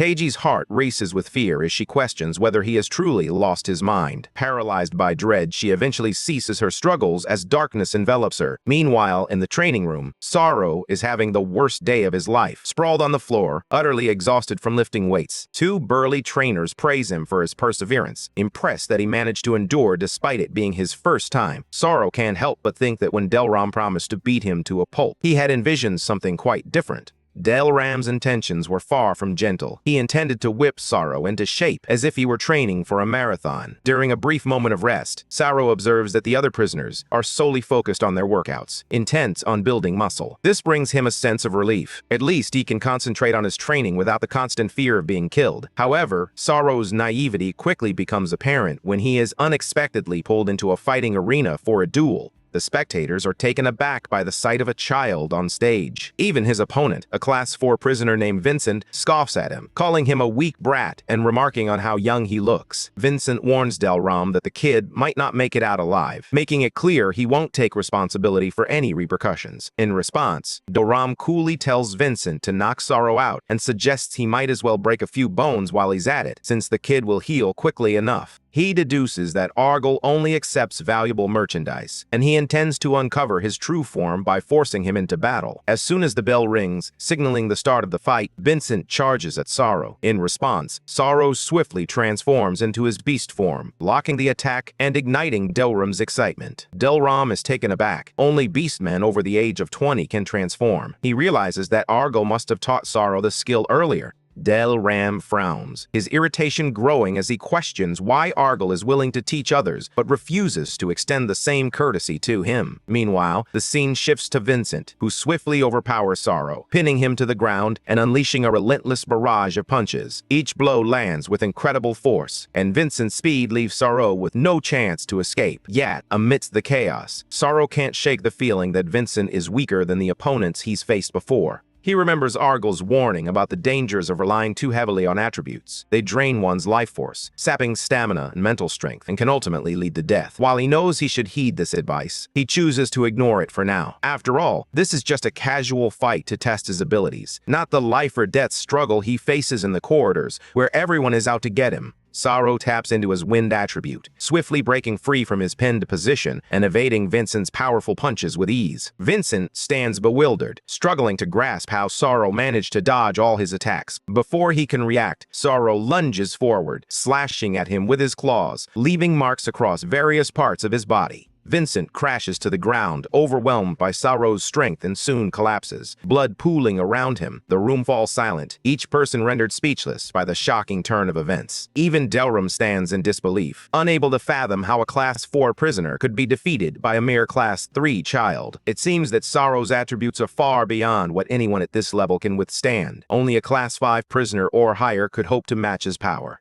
Delram acknowledges that Argyle was his teacher, yet he can't shake his surprise at how well Saro has mastered the skills. This situation leaves him questioning whether Argyle's teachings are based on talent or lineage. Jealousy simmers within him, especially since Argyle has consistently denied his requests for further instruction, no matter how fervently he pleads. Unwilling to accept this rejection, Delram is determined to prove his worth by challenging Argyle's prized disciple. Saro stands bewildered as Delram strides into the ring, his expression dark and determined, clearly challenging him to a duel. Just as Delram prepares to throw the first punch, Saro hesitates, questioning whether this might be yet another test. The thought lingers only for a moment, but he quickly shakes it off, regaining his focus just in time to evade the incoming strike. However, Delram's speed catches him off guard, and soon Saro finds himself overwhelmed beneath a relentless barrage of heavy blows, the pressure mounting to an almost unbearable level. On the brink of being overwhelmed, he remembers Argyle's advice about attributes and resolves to endure for as long as possible, even if it means pushing himself to the point of fainting. He skillfully dodges several attacks, but eventually, Delram finds an opening and delivers a powerful punch to Saro's side. This time, the pain is sharp and unmistakably real. Saro understood that a Class V prisoner would hit hard, but the actual impact was far more brutal than he had anticipated. The force of the blow sent him reeling, and Delram seized the opportunity, unleashing a flurry of rapid strikes that sent Saro crashing to the ground.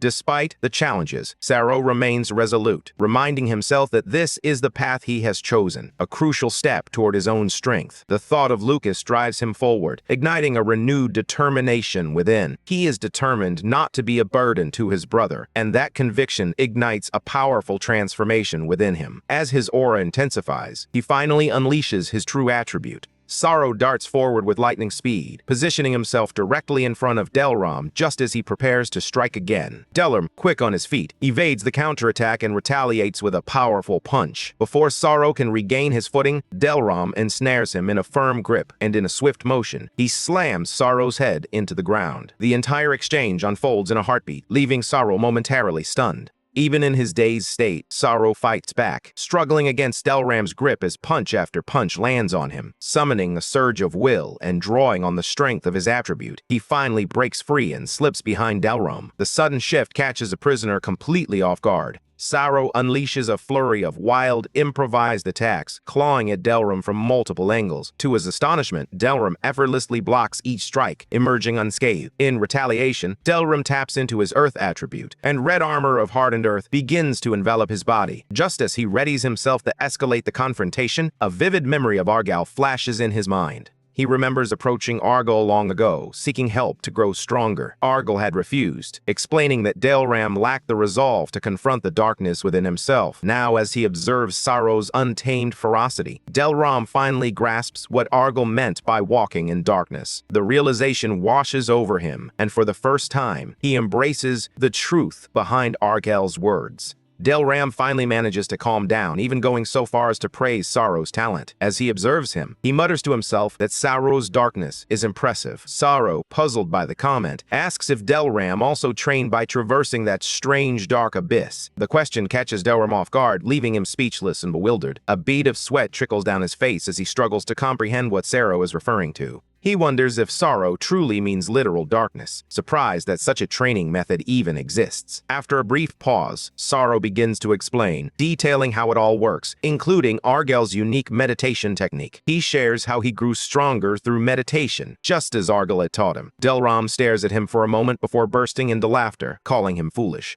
He claims he has meditated before and never gained strength by simply sitting around like a duck. Saro insists that this method is different, attempting to convey the sensation of traversing the darkness within one's inner self. He confesses that he, too, struggled to grasp it at first, but over time, he began to understand what Argyll meant. Despite Saro's additional explanations, Delram remains perplexed. Nothing makes sense to him, leading him to believe that Argyl's training holds a deeper significance he has yet to grasp. Fueled by this thought, he pleads with Saro to teach him. The unexpected request catches Saro off guard, leaving him momentarily speechless. After all, he has only trained under Argyll for about a month and feels unqualified to instruct anyone else. As he contemplates the request, Saro recalls Argyl's warnings, weighing them heavily in his mind. The old man cautioned him against meddling, warning that engaging with someone trapped in their own darkness could be perilous. Argyll had even advised him never to peer into that abyss, let alone converse with anyone in such a state. These warnings reverberated in Saro's mind as he grappled with his next move. Meanwhile, Delram, brimming with enthusiasm, dropped to his knees, pleading like a child yearning for a treat. He confesses that the real reason he accepted Argyll's deal was to learn Saro's training method, especially after being turned down by Argyll so many times. Saro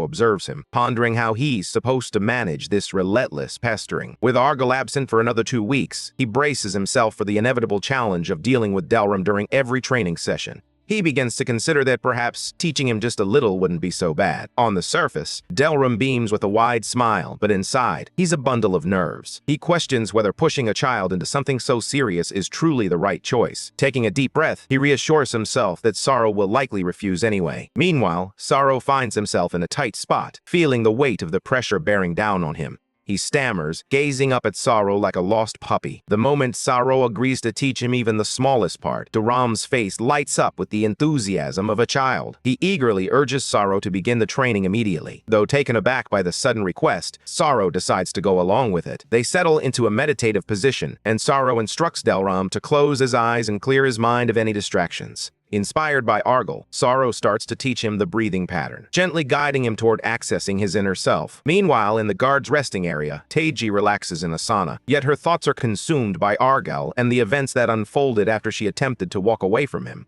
Previously, after escorting him into solitary confinement, Taiji attempted to leave. Suddenly, Argal seized her from behind, covering her mouth to stifle any screams. Misunderstanding his intentions, she nearly fainted from panic when he urgently gestured for her to look ahead. To her horror, she spotted a ghostly figure standing just outside the door, lurking and waiting for its next victim. If Argal hadn't sensed the danger first and acted quickly to grab her, Taiji would have likely walked straight into its jaws. He releases her from his grip, and together they stare at the grotesque, multi-eyed lizard monster clinging to the door, desperately trying to break through the protective barrier. Taiji feels a deep sense of gratitude toward Argal for saving her from becoming a monster's meal. Yet she can't shake the confusion of why a creature would dare to attack her, especially since she possesses an amulet crafted by the Light Constellations faction. This special amulet is designed to keep corridor ghosts at bay and prevent them from becoming aggressive. Taiji's mind races with questions. How did the ghost manage to find her? And why hadn't she sensed a monster's presence at all? She is further puzzled by the amulet's failure to work its magic. Argal explains that the ghost might have been too powerful, or perhaps the amulet itself malfunctioned. He adds that, sometimes, amulets simply don't function against certain corridor ghosts. Taiji's eyes widen in surprise. This is her first time hearing that corridor ghosts can be so unpredictable. As the monster finally tires of battering the barrier, it lumbers away, allowing Taiji to prepare for her return to the guard rest area. Just as she steps through the door, she hesitates and turns to Argal. "I haven't been working in solitude for long," she begins, her voice steady yet curious. "But I've heard plenty of rumors about you." With a determined gaze, she asks, "What are you really? What is your true identity in this place?" After a moment of hesitation, Argal suggests that Taiji speak with the clerk, Bemlio, if she wants to learn more about him. Taiji is taken aback. Bemlio is a Class 9 guard with a secretive job title. How could a mere Class 1 prisoner like Argal possibly know about him? Sensing her confusion, Argal simply turns to her and advises, "Direct all your questions to the clerk." He impatiently urges her to shut the door, insisting he has things to attend to. As the door clicks shut behind Taiji, she walks away. Back in the present, she can't shake her thoughts about Argal, convinced there's a secret about him that remains hidden. Meanwhile, Senpai Sorrow appears to be struggling with his own challenges. He finds himself alone in a dark abyss, his mind racing with worry for his student. As he scans the void for any sign of Delram, doubt creeps in had the experiment failed. Frantically, Sorrow calls out for him, desperation lacing his voice. Just then, Argal materializes behind him, his presence chilling. He whispers his disappointment, chastising Sorrow for ignoring his warning and venturing into someone else's inner self. Argal had been looking forward to 2 weeks of well-deserved rest, but Sorrow had to go and stir up another troublesome situation. Staggering in shock, Sorrow turned to face him, bombarding Argal with questions about how and why he was inside the abyss. It was hard for Sorrow to believe, especially since Argal was supposed to be in solitary confinement. With a knowing smile, Argal reminded him of their connection, which allowed him to enter Sorrow's inner mind whenever he pleased. Argal turns to Sorrow and explains that Delram isn't ready to navigate the darkness within himself. The colors in his mind are simply too vivid. Meanwhile, Delram drifts in a state of lifeless suspension, unable to confront the shadows that lie ahead. Argal elaborates, noting that Delram becomes easily distracted by the bright hues swirling in his thoughts, preventing him from perceiving the true darkness he must learn to traverse.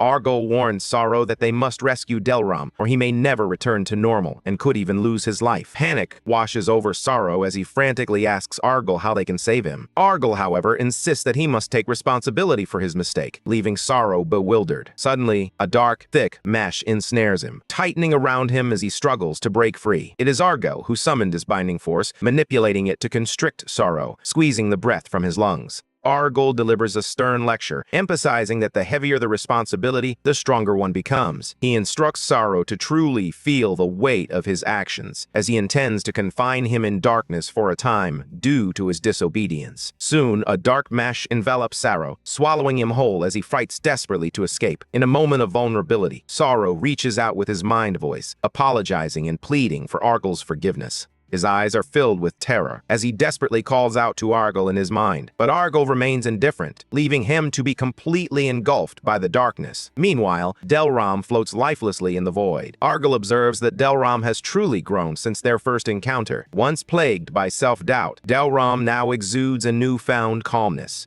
Argyle ponders whether his new role as the training room manager is the cause of his unease. Sensing his desperation, he resolves to lend Delram a helping hand. Venturing deeper into the shadows, Argyle eventually halts, realizing he has ventured far enough. He questions the unseen presence around him, calling out into the darkness. In response, a towering dark figure materializes before him. The figure possessed striking golden eyes and an unusual marking on its forehead, nestled between its eyes. Argyle declared that he had waited for years and could continue to wait. Slowly, the dark figure descended back to the ground, entering a dormant state. It seemed that, whatever this entity was, Argyle had been anticipating its arrival for over 60 years, and he was in no rush. With a calm resolve, he murmured that they should wait just a little longer. After his encounter with the towering dark figure, Argyle turns to glance at Sero, who remains tightly ensnared in the black mesh. With a newfound excitement, he declares that he has finally discovered a delightful hobby after a long absence. As he strides away, Argyle bids farewell to the dark figure, confidently stating that they will meet again.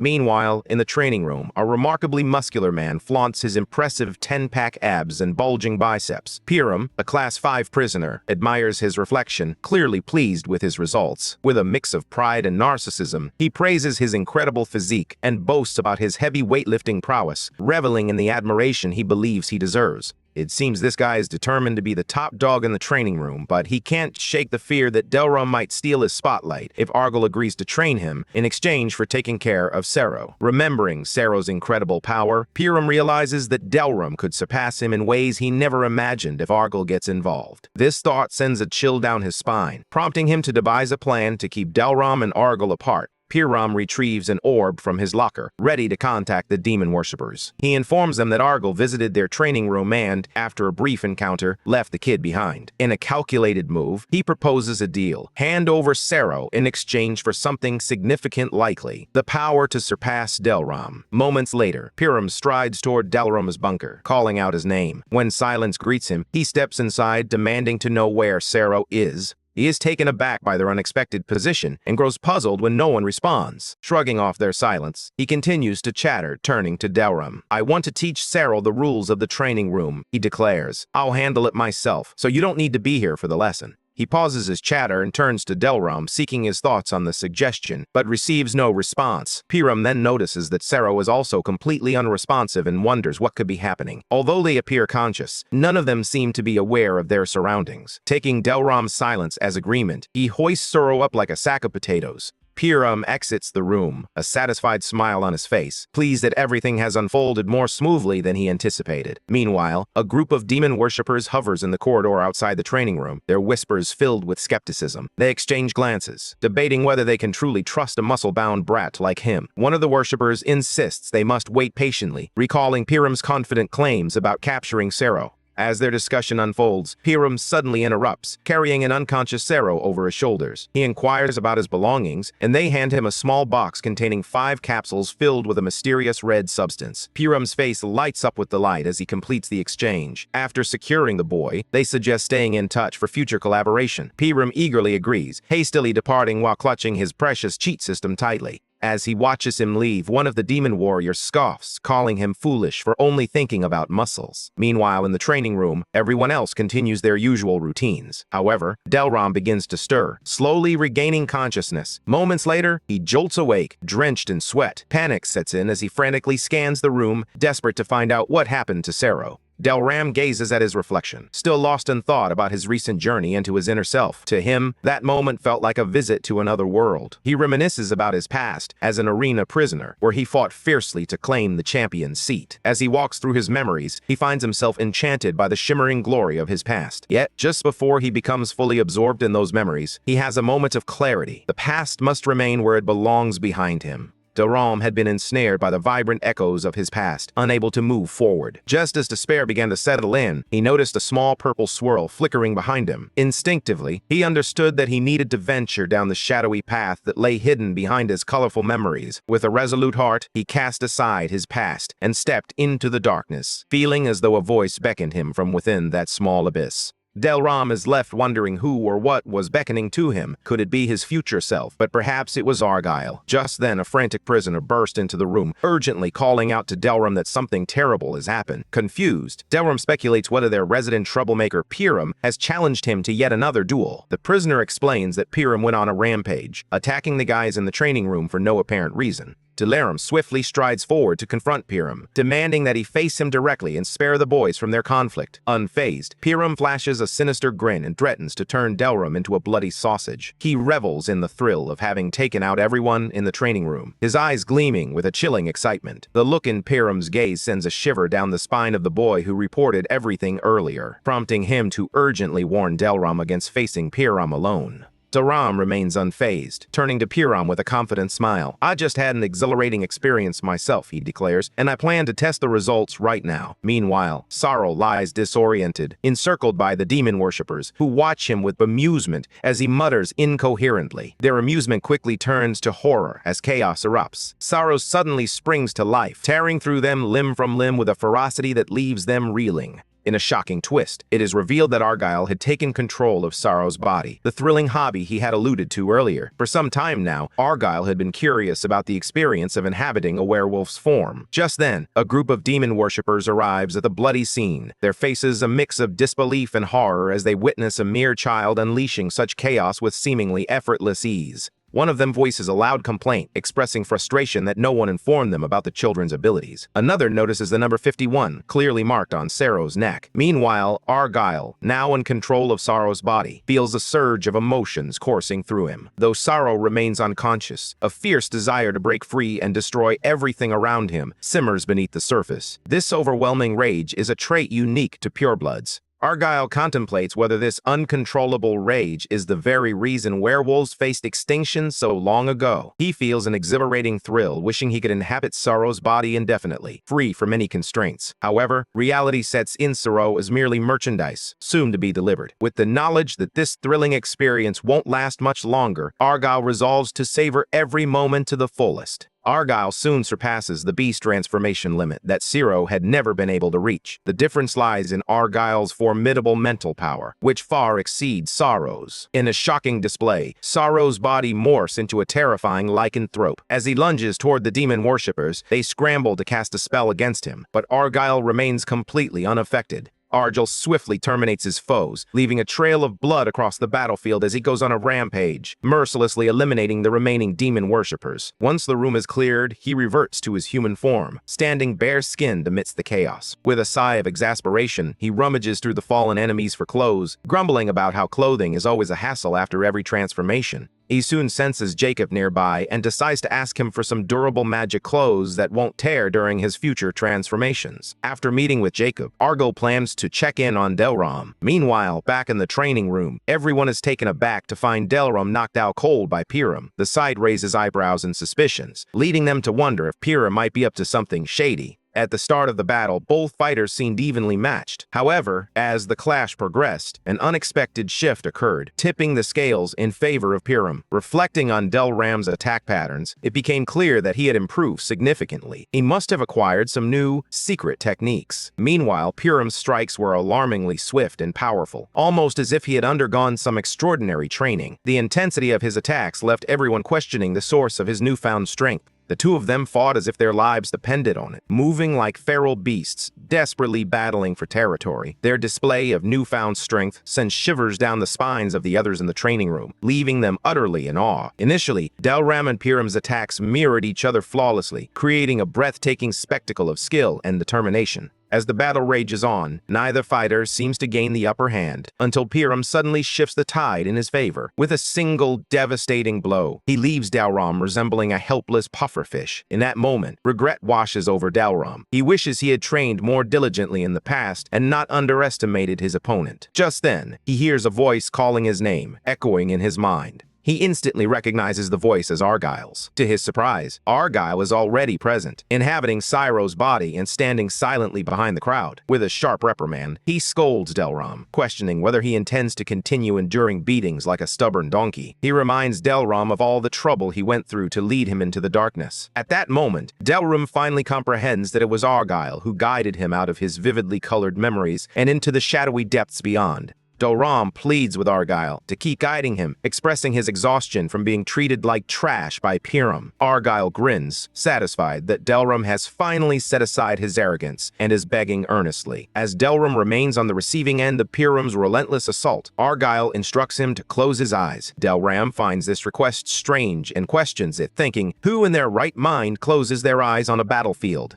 He fears that once his eyes are closed, Piram might strike his jaw and end him in an instant. Argyle urges him to let go of his fear and take a step forward, just as he did when navigating through the darkness. With punches raining down and options dwindling, Delram resolves to trust him. He closes his eyes, and once again, he is enveloped by the darkness. Argyle instructs him not to rely solely on his eyes, but to truly sense his opponent's movements, attributes, killing intent, obsession, and fighting spirit. Under the guidance of his spiritual mentor, Argyle, Delram starts to push past his limitations. As he transforms into his red earth armor, he feels an unprecedented surge of strength coursing through him. After his reawakening, Delram shifts the battle's momentum with a single, devastating punch to Piram's face, delivering an unexpected dose of free plastic surgery. The crowd is left utterly stunned, their jaws dropping in disbelief. A wide grin spreads across Delram's face as he savors the exhilarating power of being Argyle himself. Piram collapses to the ground, having just received his unexpected lip and nose job. Delram, brimming with newfound confidence, declares the match officially over, and Piram, though reluctant, agrees. But, refusing to accept defeat, Piram suddenly opens his chest, revealing a strange purple swirl that spreads rapidly across his body. He's determined not to remain in a place where he can't be the top dog. Frustrated by his inability to achieve his desires, he resolves to destroy everything in his path. With a sinister laugh, he declares his intentions as he prepares to self-destruct. Still inside the training room, Delram swiftly takes charge, barking orders for everyone to evacuate the room immediately.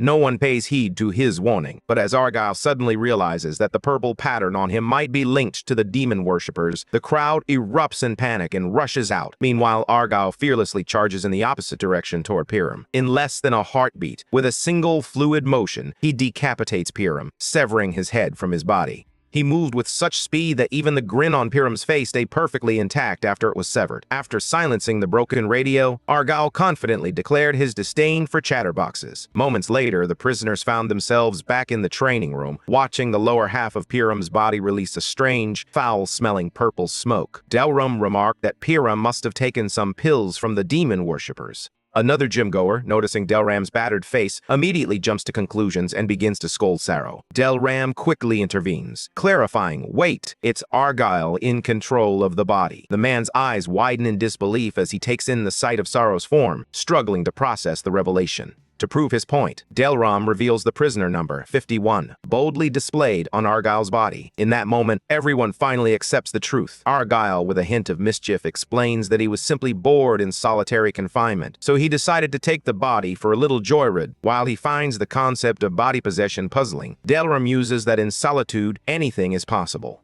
His curiosity piqued. He asks Argyle if he uses similar methods to develop merchandise. However, Argyle, unwilling to divulge any secrets, warns him to stay out of his affairs. Just then, another man bursts in, breathless, announcing that hundreds of demon worshippers have gathered outside the training room. The news sends a wave of terror through the prisoners. Delram seized with anger, realizing they had been targeted from the very beginning, with Piram merely serving as the appetizer. He threatens to send them all to their maker, his voice laced with fury. However, still reeling from his previous injuries, he suddenly collapses to the ground, coughing violently. As he struggles, Argyle watches with a mix of concern and contemplation, reflecting on the demon worshipper's scheme to seize control of the training room through Piram. With their plan in ruins, the demon vermin swarm in droves, ready to consume everything in their path. The prisoners in the training room are gripped by fear and anxiety, especially since the attack coincides with Delram's serious injuries. Yet, fueled by a fierce determination to defend their territory, the others charge outside, ready to confront the threat. Delram, despite his wounds, attempts to join the fray, but his comrades hold him back, insisting he must stay behind. He wonders how they can possibly fend off hundreds of black magic users with their meager numbers. The thought of the entire training room being wiped out looms over him like a dark cloud, especially since help from other training rooms may not arrive in time. Delram fears they might all become easy prey before reinforcements show up. Realizing that their only hope lies in Argyle's intervention, he pleads with him to step in and save them. Argyle, seemingly unfazed, continues his meditation, ignoring Delram's presence. Sensing an opportunity, Delram proposes a deal. Knowing Argyle's penchant for such arrangements, he promises to do anything if Argyle can save his people. Without a moment's hesitation, Argyle agrees, demanding Delram's soul in exchange for their safety. Delram is taken aback, left to ponder whether Argyle intends to claim his soul as he did with Sero's body. He knows that trusting Argyle has always been the right choice. With the demon worshippers lurking, ready to steal everyone's life force, and potentially their souls, Delram understands that hesitation is a luxury he cannot afford. He cannot risk the lives of his innocent subordinates. Resolutely, he agrees, offering his soul to Argyle. Argyle quickly agrees to the deal and instructs Delram to stay indoors while he takes care of the vermin outside. Without hesitation, he knocks Delram out from behind, anticipating that he might refuse to comply otherwise. Turning to one of the prisoners, Argyle says, "Gently lay him down inside. I'll handle things out here, so Delram can rest peacefully without any worries." After dealing with Delram, Argyle rushes outside to assist his allies. Meanwhile, chaos reigns as the demon worshippers clash with the gym fighters. Argyle transforms into Sero's full wolf form, charging into the fray and unleashing havoc. He mercilessly takes down the demon worshippers, splattering plasma in every direction. The sight of the fearsome wolf sends the demon minions into a panic. They realize too late that their black magic is ineffective against the swift beast. Upon hearing this, one of the demons is taken aback, but quickly reassures himself, believing the wolf will eventually run out of steam, leaving them free to destroy it. Meanwhile, Delram's subordinates are facing their own struggles, as the demon vermin unleash black magic lasers, incinerating them with ruthless efficiency. Yet, despite the overwhelming odds, the prisoners remain resolute, refusing to abandon hope. Despite the loss of most of their colleagues, they remain resolute in their mission. Argyle takes a moment to survey the chaotic scene, realizing that the prisoners may not survive much longer if he doesn't act quickly. The cramped battlefield restricts his abilities, so he steps outside the room, determined to eliminate the remaining threats with haste. The horde of demon worshippers waiting outside is taken aback by the sight of the lycanthrope, their anxiety palpable as they ponder what exactly he is. One of the vermin, having witnessed the chaos from inside, explains that this monstrous figure emerged from the training room and has already dispatched several of their own. In a fit of panic, the group leader bellows an urgent command, ordering them to capture the beast at all costs. Argyle glances back into the training room where chaos still reigns. Nearly half of the trainees have already been taken out. He shifts back to his human form, deciding to let Sorrow's body rest and recover for a while. As he transforms, the demon vermin finally grasps the truth. He is a werewolf. Mistakenly believing that Argyle has abandoned his wolf form due to exhaustion, they resolve to capture him before he can regain his strength. Argyle finds himself quickly surrounded as a swarm of attackers rushes at him from all sides, desperately unleashing black magic in their frantic assault. Yet, even in Sero's human form, Argyle continues to sow chaos, leaving his foes bewildered and terrified. As the dust begins to settle, it becomes clear that it was Argyle's massive bear companion, Anton, who dealt with the demon worshippers, effortlessly handling the threat with his imposing presence. In the depths of darkness, Argyle searched meticulously, ultimately summoning the one ally he could find. In that moment, Anton. With a proud grin, Anton declared it an honor to be chosen, proclaiming loudly that he was fully prepared to follow Argyle's every command without hesitation. Later, Delram stirred awake, his injuries already tended to. He glanced around, concern etched on his face, and inquired about the situation regarding the attack by the demon worshippers. The blond man grimly explains that the raid resulted in heavy casualties. Nearly all the trainees in the room were wiped out. The shocking news sends Delram into a fury as he storms out of his room, his subordinate trailing behind, cautioning him to be careful. His wounds could worsen. But Delram brushes off the warning, striding into the training room, only to be met with a gruesome sight, a heap of torn-up demon worshippers. The subordinate reports that they too endured significant losses, but ultimately emerged victorious thanks to Argyle's timely intervention. Delram inquires about Argyle's whereabouts, and the subordinate hands him a letter explaining that Argyle has ventured into the corridors to tackle the remaining demon worshipper camps in the vicinity. Delram chuckles as he reads the old man's note, which humorously states that he simply went out for a walk. Outside the corridors, Argyle and Anton catch their breaths after dismantling yet another demon worshipper camp. As they prepare for their next raid, Argyle's gaze falls on a patch covering one of Anton's eyes. Concerned, he asks about it, but Anton brushes him off, insisting there's no need to worry. Argyle, however, can't let it go and presses for an explanation, but Anton remains tight-lipped. Just then, Argyle staggers slightly, prompting Anton to check on him. Argyle reassures him, saying he plans to visit the warden soon and has regained some strength, so there's no need for Anton to fret.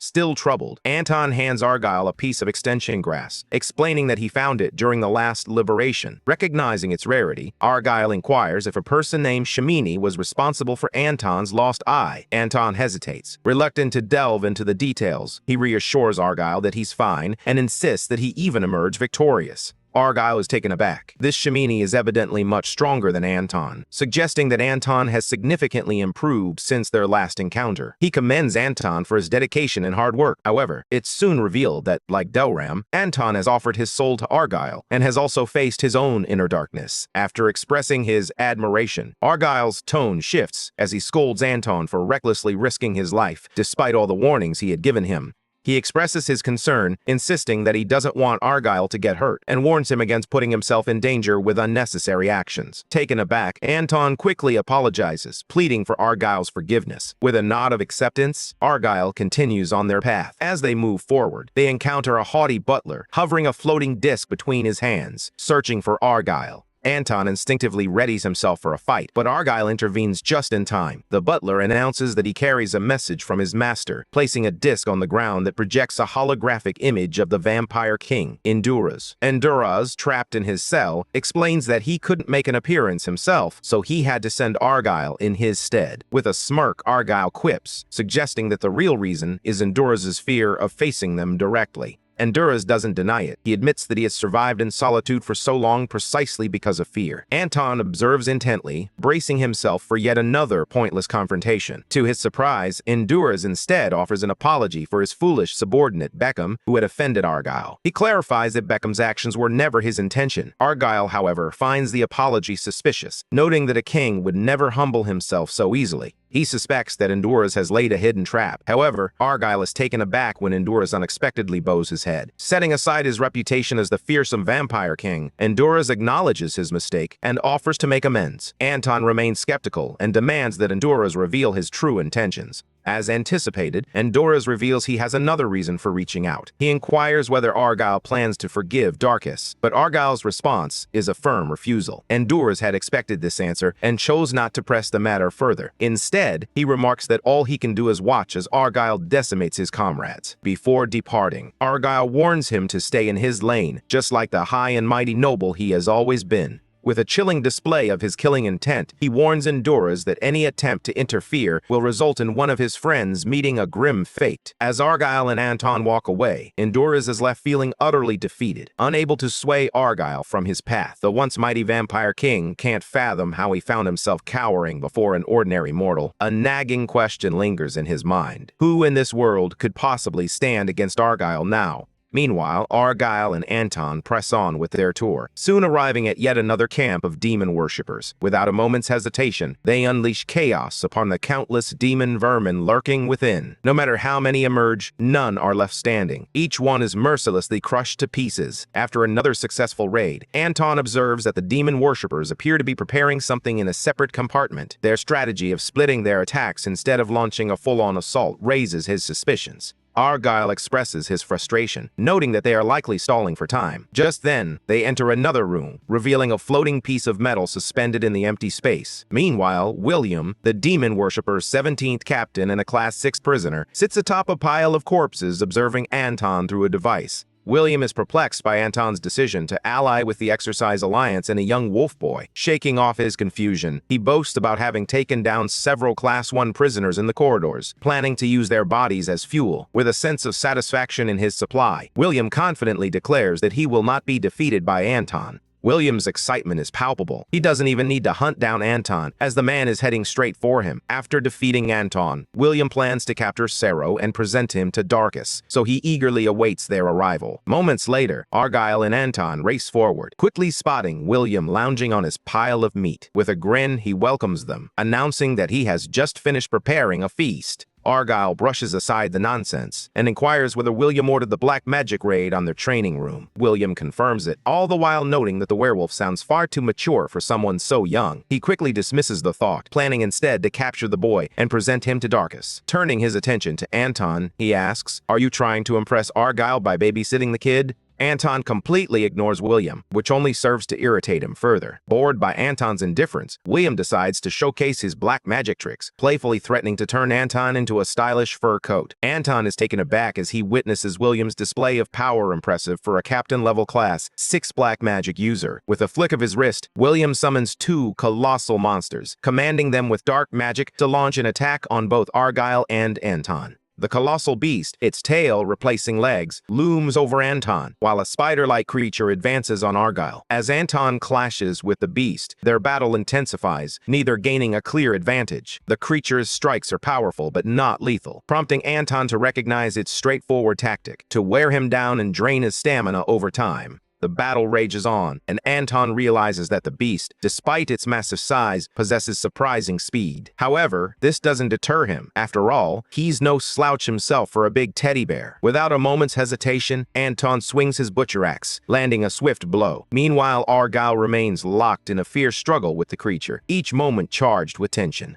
He quickly discovers that the lycanthrope's claws can't penetrate the spider monster's tough exterior. Determined, he decides to unleash Sorrow's attribute, fully aware it may drain his energy rapidly. Channeling the wind attribute, he lunges at the creature with the speed of lightning, stunning the spider in the process. In mere moments, Argyle rips the bizarre spider apart with his claws, treating it like a mere rag doll. By the time Anton finished, he stood triumphantly beside his neatly chopped beast sausages. William, now perched atop his pile of meat, praised them for making it this far, but he had no intention of letting them rest. With a flick of his black magic, he began to reassemble the 2 monsters before Argyle and Anton's eyes. This time, however, he merged them into a larger, more formidable creature, a giant ninja spider, complete with a menacing tail. Moments after its assembly, the monster lunges at Anton and Argyle simultaneously. William watches the chaos unfold, excitement bubbling within him as he revels in the brilliance of his creation. Laughing maniacally, he invites Argyle to join the fray. But Argyle, with a wry smile, bluntly declines. "I'm a bit too tired for that, you know," he quips. "Age has its drawbacks. I think I'll take a moment to rest."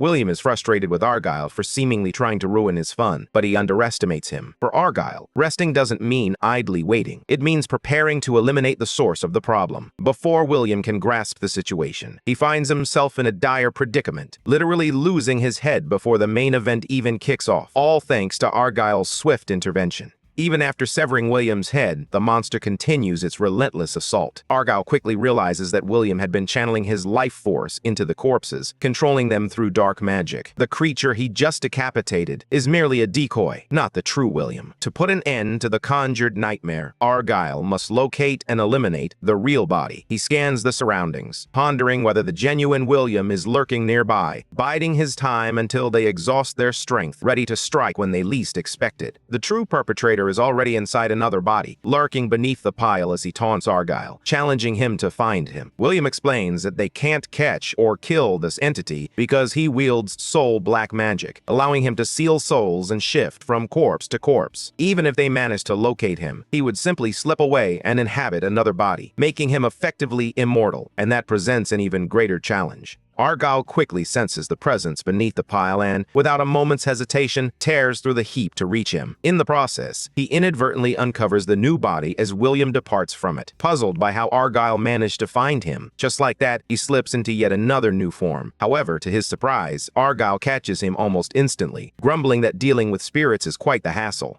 Before losing his head, William asks Argyle how he keeps tracking him down. Argyle replies that while he may not rely on magic or vast knowledge, he has gathered plenty of insights during his time in solitude. Just before his head is crushed, William is taken aback when he spots the number 51 tattooed on Argyle's neck. As he makes his escape, it dawns on him that the true form of the werewolf is Argyle himself, not the child he had anticipated. Panic grips him as he realizes that no matter how fast he runs, the old man will always be right behind him. Trapped and unable to escape, William knows he's in deep trouble. Yet, despite his fear, he refuses to meet his end like a coward. Determined, he decides to summon something powerful. As he prepares for the incantation, he contemplates what to conjure, knowing that an ordinary spirit simply won't suffice. He realizes he needs someone with intense emotions. Meanwhile, Anton once again vanquishes the giant ninja spider monster, dismantling it as if it were nothing more than scrap metal. In the shadows, William gathers the remaining corpses, preparing to summon a being he believes can restrain both Anton and Argyle while he makes his escape. From a distance, Anton and Argyle observe as dark magic envelops the corpses, slowly coalescing into something formidable.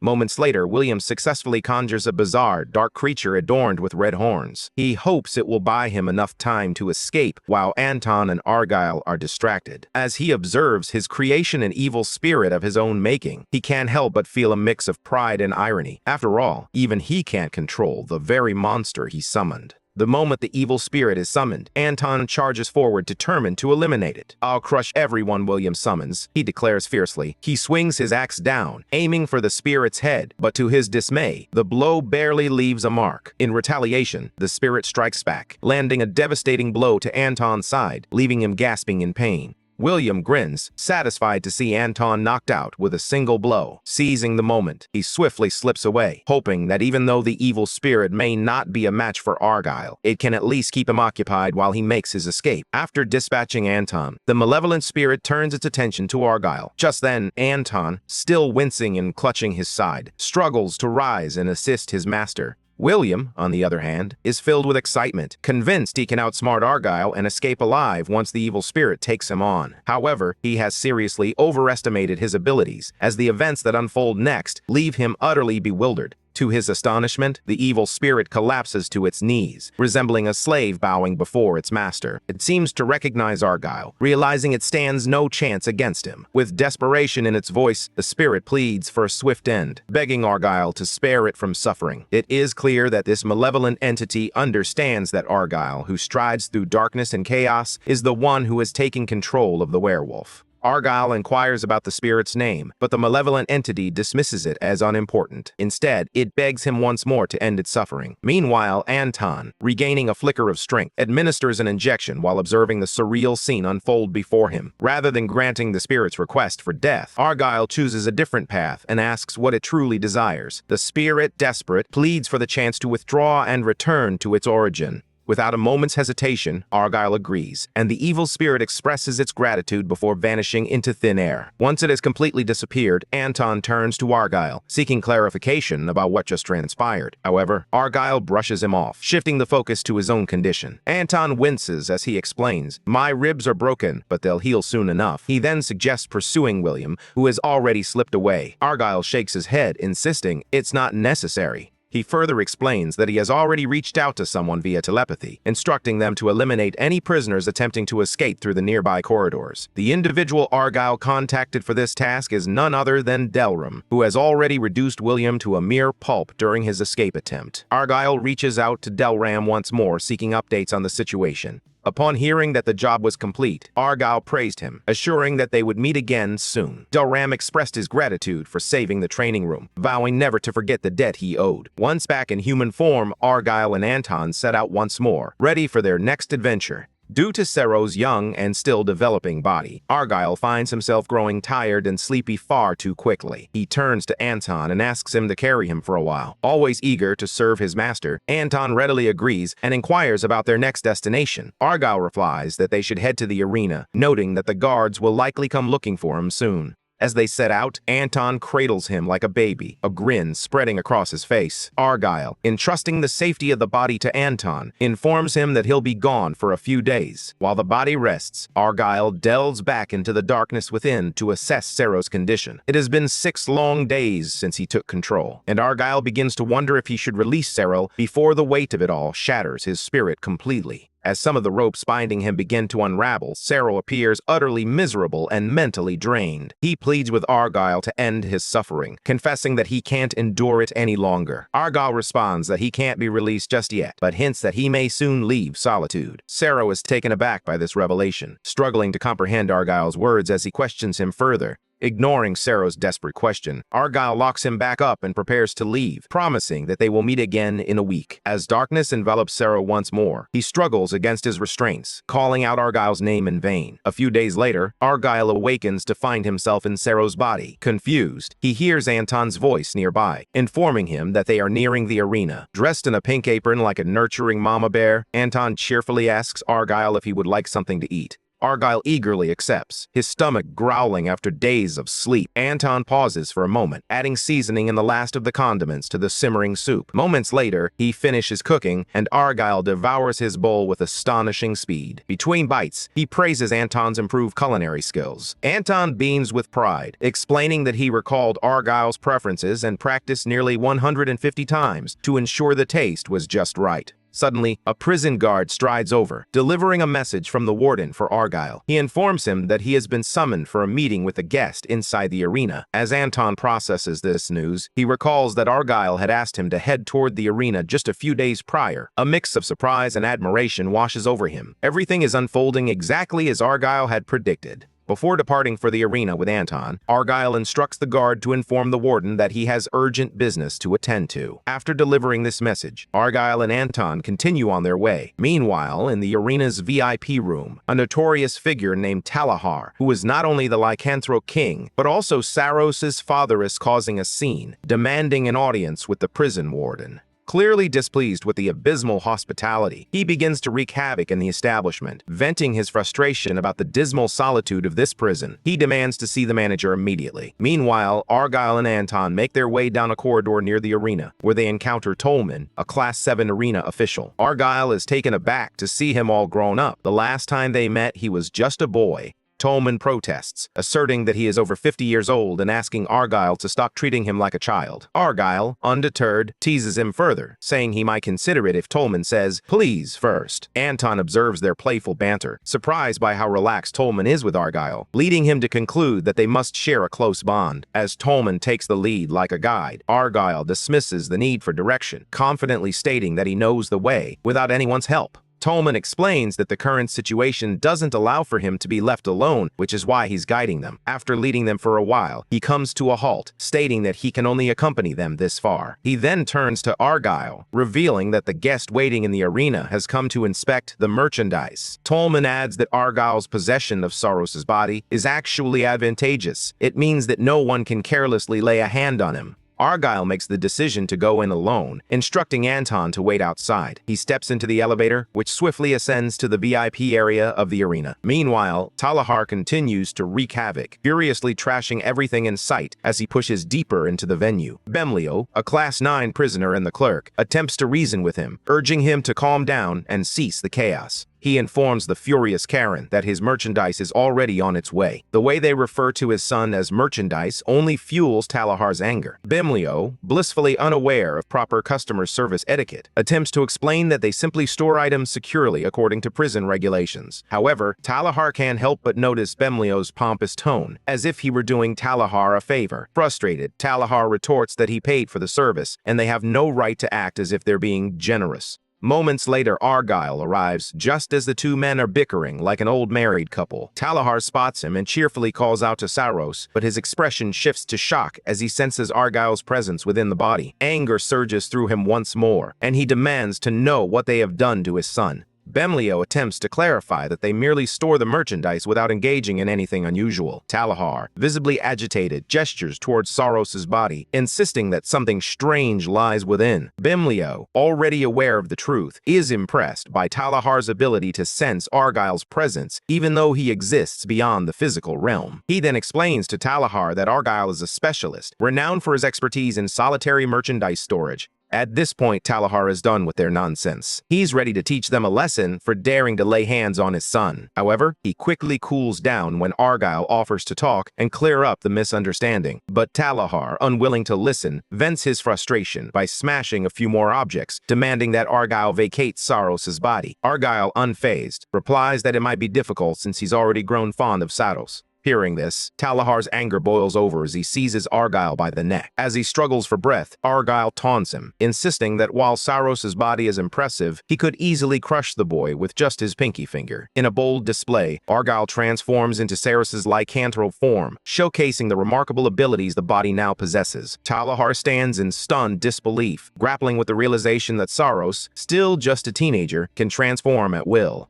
Lycanthropes can only transform at will once they reach their 40s, and they must undergo a series of awakening ceremonies to harness their powers. Still in awe, Talahar turns to Argyle, seeking answers about his origins. However, Argyle brushes off the question, assuring him that Saros is safe and that he should take pride in his son's remarkable achievements. Frustrated, Talahar retorts, calling Argyle an insolent prick. With a show of authority, he threatens to forcibly drag him out. Argyle remains unfazed by his display of strength, casually suggesting they need to have a serious chat before pulling Talahar into the depths of his inner darkness. Talahar dismisses the move as shallow, quickly realizing he's trapped within a mental realm. Spotting Argyle lounging in the shadows, he questions whether this is his true form. However, Argyle simply ignores him. Undeterred, Talahar presses on, asking again, but receives no meaningful reply. He was merely seeking to discern whether Argyle was a friend or foe. Argyle, curious, pressed him for information about the enemies of the lycanthropes. Talahar explained that his answer would shape their future together. After a moment of contemplation, Talahar disclosed that they were being hunted by the Emblem of Light, a cult devoted to the Light constellation. Recognizing that this cult is also his adversary, Argyle resolves to befriend Talahar. Yet, still fixated on Argyle's true identity, Talahar presses him once more, demanding to know who he really is. Argyle responds simply, stating that he is driven by a desire for revenge. Talahar eventually relaxes, sensing the profound darkness and intensity behind Argyle's resolve. He appreciates that kind of deep-seated longing, so he assures Argyle that there's no need for further explanation. Argyle expresses his gratitude for the understanding, and reflects on his own life, which he likens to the darkness surrounding them, filled with fear and terror. He continues, noting that Sero is different from him. Despite the harshness of solitude, Sero clings to hope and refuses to be broken. Argyle explains to Talahar that Sero persevered, holding on to the hope of one day returning to his father. He then poses a question to Talahar. Does he desire a son or a warrior? Talahar dismisses the question as foolish, wondering if Argyle truly expects him to behave like a father. Reflecting on all that Sero has endured under Talahar's watch, Argyle finds Talahar's response unsatisfactory and resolutely decides to choose him.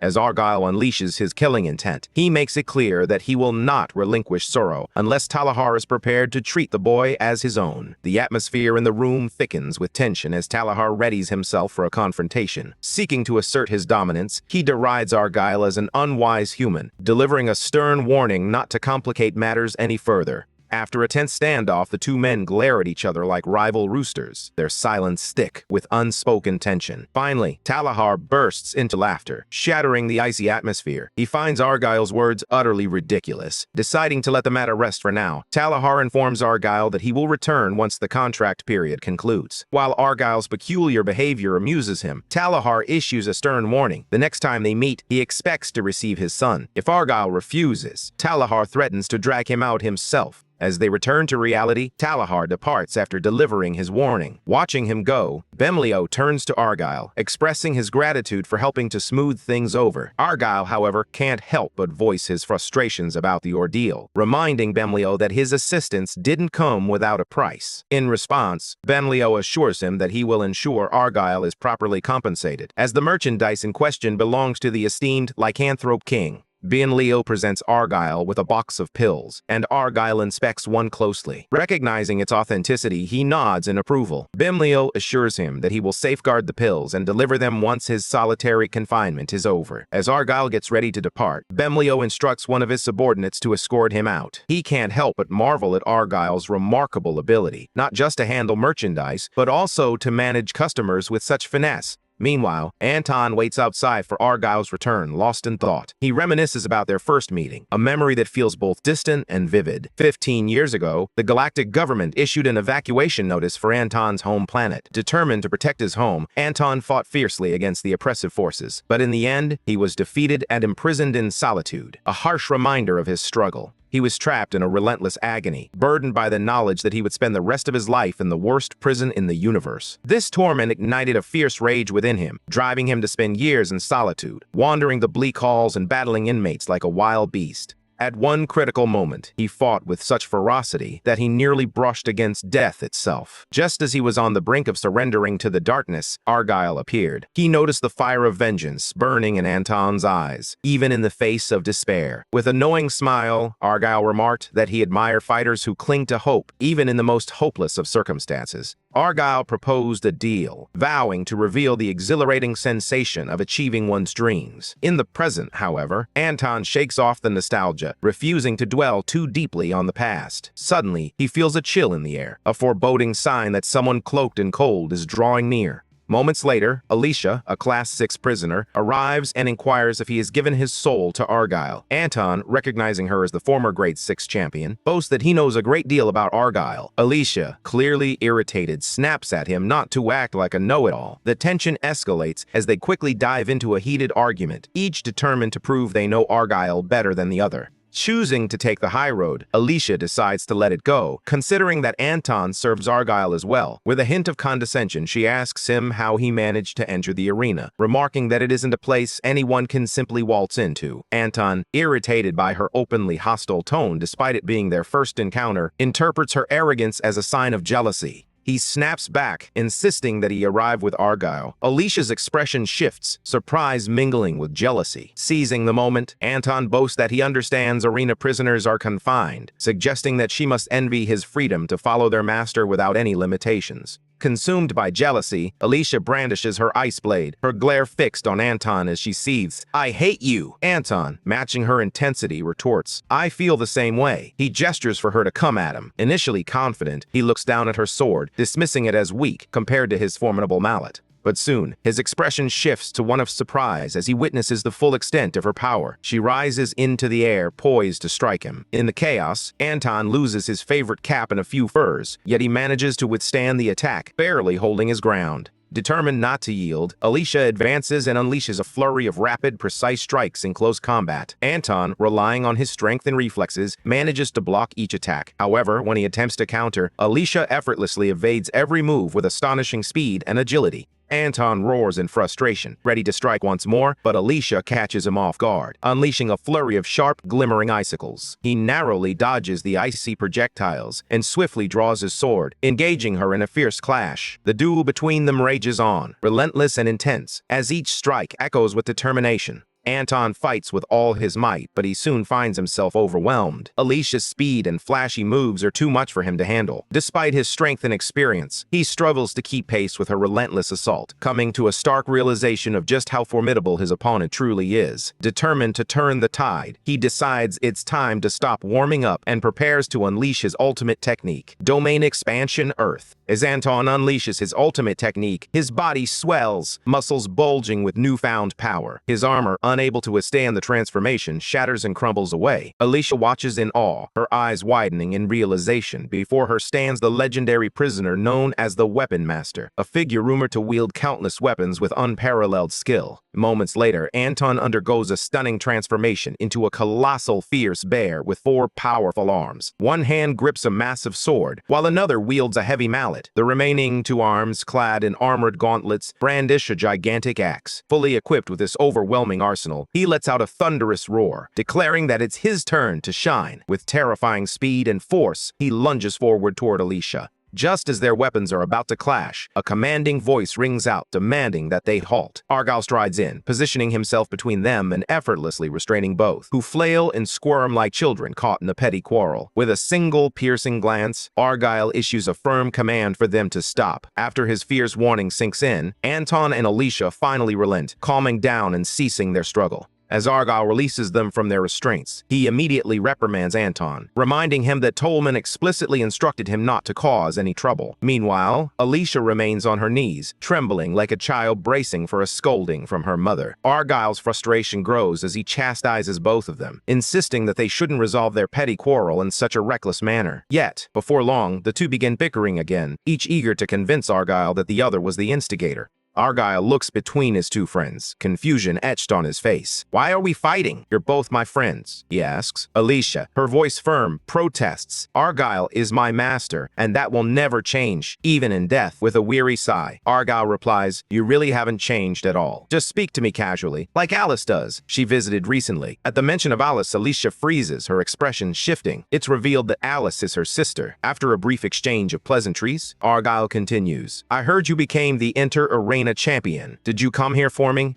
Alicia nods, revealing that she discovered he was here and struck a deal with Tolman to secure a few extra matches in exchange for permission to visit. Argyle's brow furrows with concern as he tells her she shouldn't have put herself at risk just to see him. But Alicia brushes off his worries, her eyes sparkling with determination. She's never lost a match and aspires to become an undefeated legend, just like him. Argyle, pretending to be humble, insists he's merely an ordinary Class 1 prisoner, leaving Anton utterly perplexed. Alicia quickly reassures him, stating that his class doesn't diminish his accomplishments and that he will always be her role model. Just then, Tolman's voice crackles over the intercom, cutting through their heartfelt reunion. He declares he's had enough of their sentimental moment and orders Argyle and Anton to exit the arena. However, Argyle stands firm, explaining that they plan to explore a little longer. He gestures for Anton and Alicia to follow him, suggesting he has something important to show them and someone to introduce. Meanwhile, Tolman watches from the monitors, regretting his decision to agree to Alicia's request. He had only permitted her a brief visit, but now, seeing her leave with them, he can only hope that nothing goes awry. Later, Argyle, Anton, and Alicia arrive at the nuclear power plant.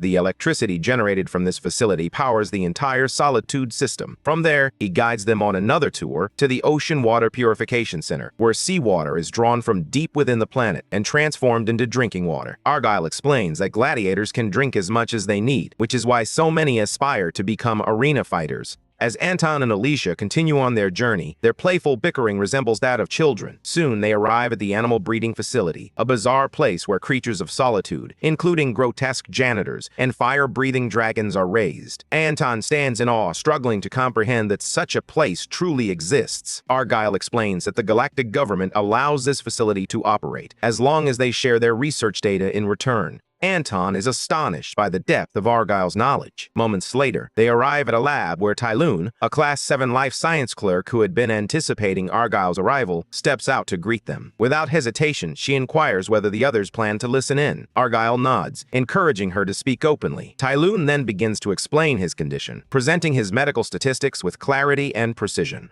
She tells Anton that, based on his projected life expectancy, it's a miracle Argyle is still alive. Unfortunately, there's nothing she can do to prevent his body from gradually shutting down. Anton stands in stunned silence as Tylun adds that Argyle's health has deteriorated due to possession. She explains that using a child's body only exacerbates the situation. Anton is crushed, realizing that Argyle had possessed him several times in the past to help him grow stronger, completely unaware that each instance had drained Argyle's life force. Tylun warns Argyle to cease all use of possession immediately. When Anton inquires about the possibility of restoring Argyle's body, Tylun responds that it is indeed feasible. She then presents an image of a miraculous pill that could sustain his life. Argyle interjects, mentioning that Bemlio has already promised to provide him with the pill once his solitary confinement concludes. However, Anton, eager to secure it sooner, presses Tylun for alternative ways to obtain one. To their astonishment, she reveals that the pill is incredibly expensive. One single dose costs as much as an entire planet. An awkward silence hangs in the air before Argyle decides to send Alicia and Anton outside for a private conversation with Tylun. As they step out, Anton can't shake the feeling that Alicia was already aware of Argyle's predicament. When he voices his suspicion, she rolls her eyes and calls him foolish for not piecing it together sooner. Frustrated, Anton spins around to reprimand her, but his words falter as he notices tears streaming down her face. Once the moment passes, Argyle turns to Tylun, inquiring about the situation outside Solitude. She reveals that the Order of Constellations has become intrigued by the darkness, and although Kreisman has been doing his best to delay them, he is nearing his breaking point. Tylun insists that Argyle must cease storing the merchandise, revealing that Kreisman has ordered her to provide Argyle with the pills for free once he fulfills the contract. The mention of free pills sends a shiver down Argyle's spine. He understands all too well that a businessman never offers anything without a hidden motive. It dawns on him that the only reason Kreisman would give something away for free is to gain leverage over him. He promptly declines the offer, insisting he won't accept any handouts. Tylun is impressed that Argyle remains steadfast in his principles. She then reveals that Alicia's market value has recently soared. Explaining further, she shares that Alicia has been using her winnings to buy him pills, but so far, she's only managed to acquire 2. Talon interjects, suggesting that Alicia could sell herself to the wealthiest universe to escape the darkness that surrounds them. Despite her feelings, she chooses to remain in solitude for Argyle's sake. Argyle believes her sacrifice is unwarranted, and while Alicia would be disheartened to hear him say that, Tylun shares his sentiment. Though he hesitated to voice it in front of the others, Tylun finally admits that his body may not hold out much longer, even with the pills. Argyle acknowledges that he has already sensed the impending change and expresses his gratitude for the warning. Curious about his remaining time, he asks Tylun for specifics. She reveals, based on her collected data, that he has 6 months left. Despite the daunting odds, Tylun holds on to hope, believing that Argyle's spirit can endure long enough to reach their 2-year goal. Shortly after his visit to the lab, Argyle and Anton get ready to leave the arena. Before departing, he gently tells a somber Alicia to take care of herself. Alicia hesitates, then reveals her intention to challenge the Class 7 title. Anton raises an eyebrow, incredulous that she would dare to take on a Class 7 prisoner while she's still just a Class 6. After a moment of contemplation, recalling their earlier conversation with Tylun, Argyle cautiously inquires if her motivation stems from his need for the pills. Alicia brushes him off, declaring that her desire to become Class 7 is for herself alone. She reassures him not to worry, promising that she will definitely win. Argyle, however, warns her that even if she succeeds, she might not be able to walk for quite some time afterward. Aware that she won't heed his concerns, he resolves to support her ambition, urging her to ensure she's a Class 7 champion by the time he visits the arena again.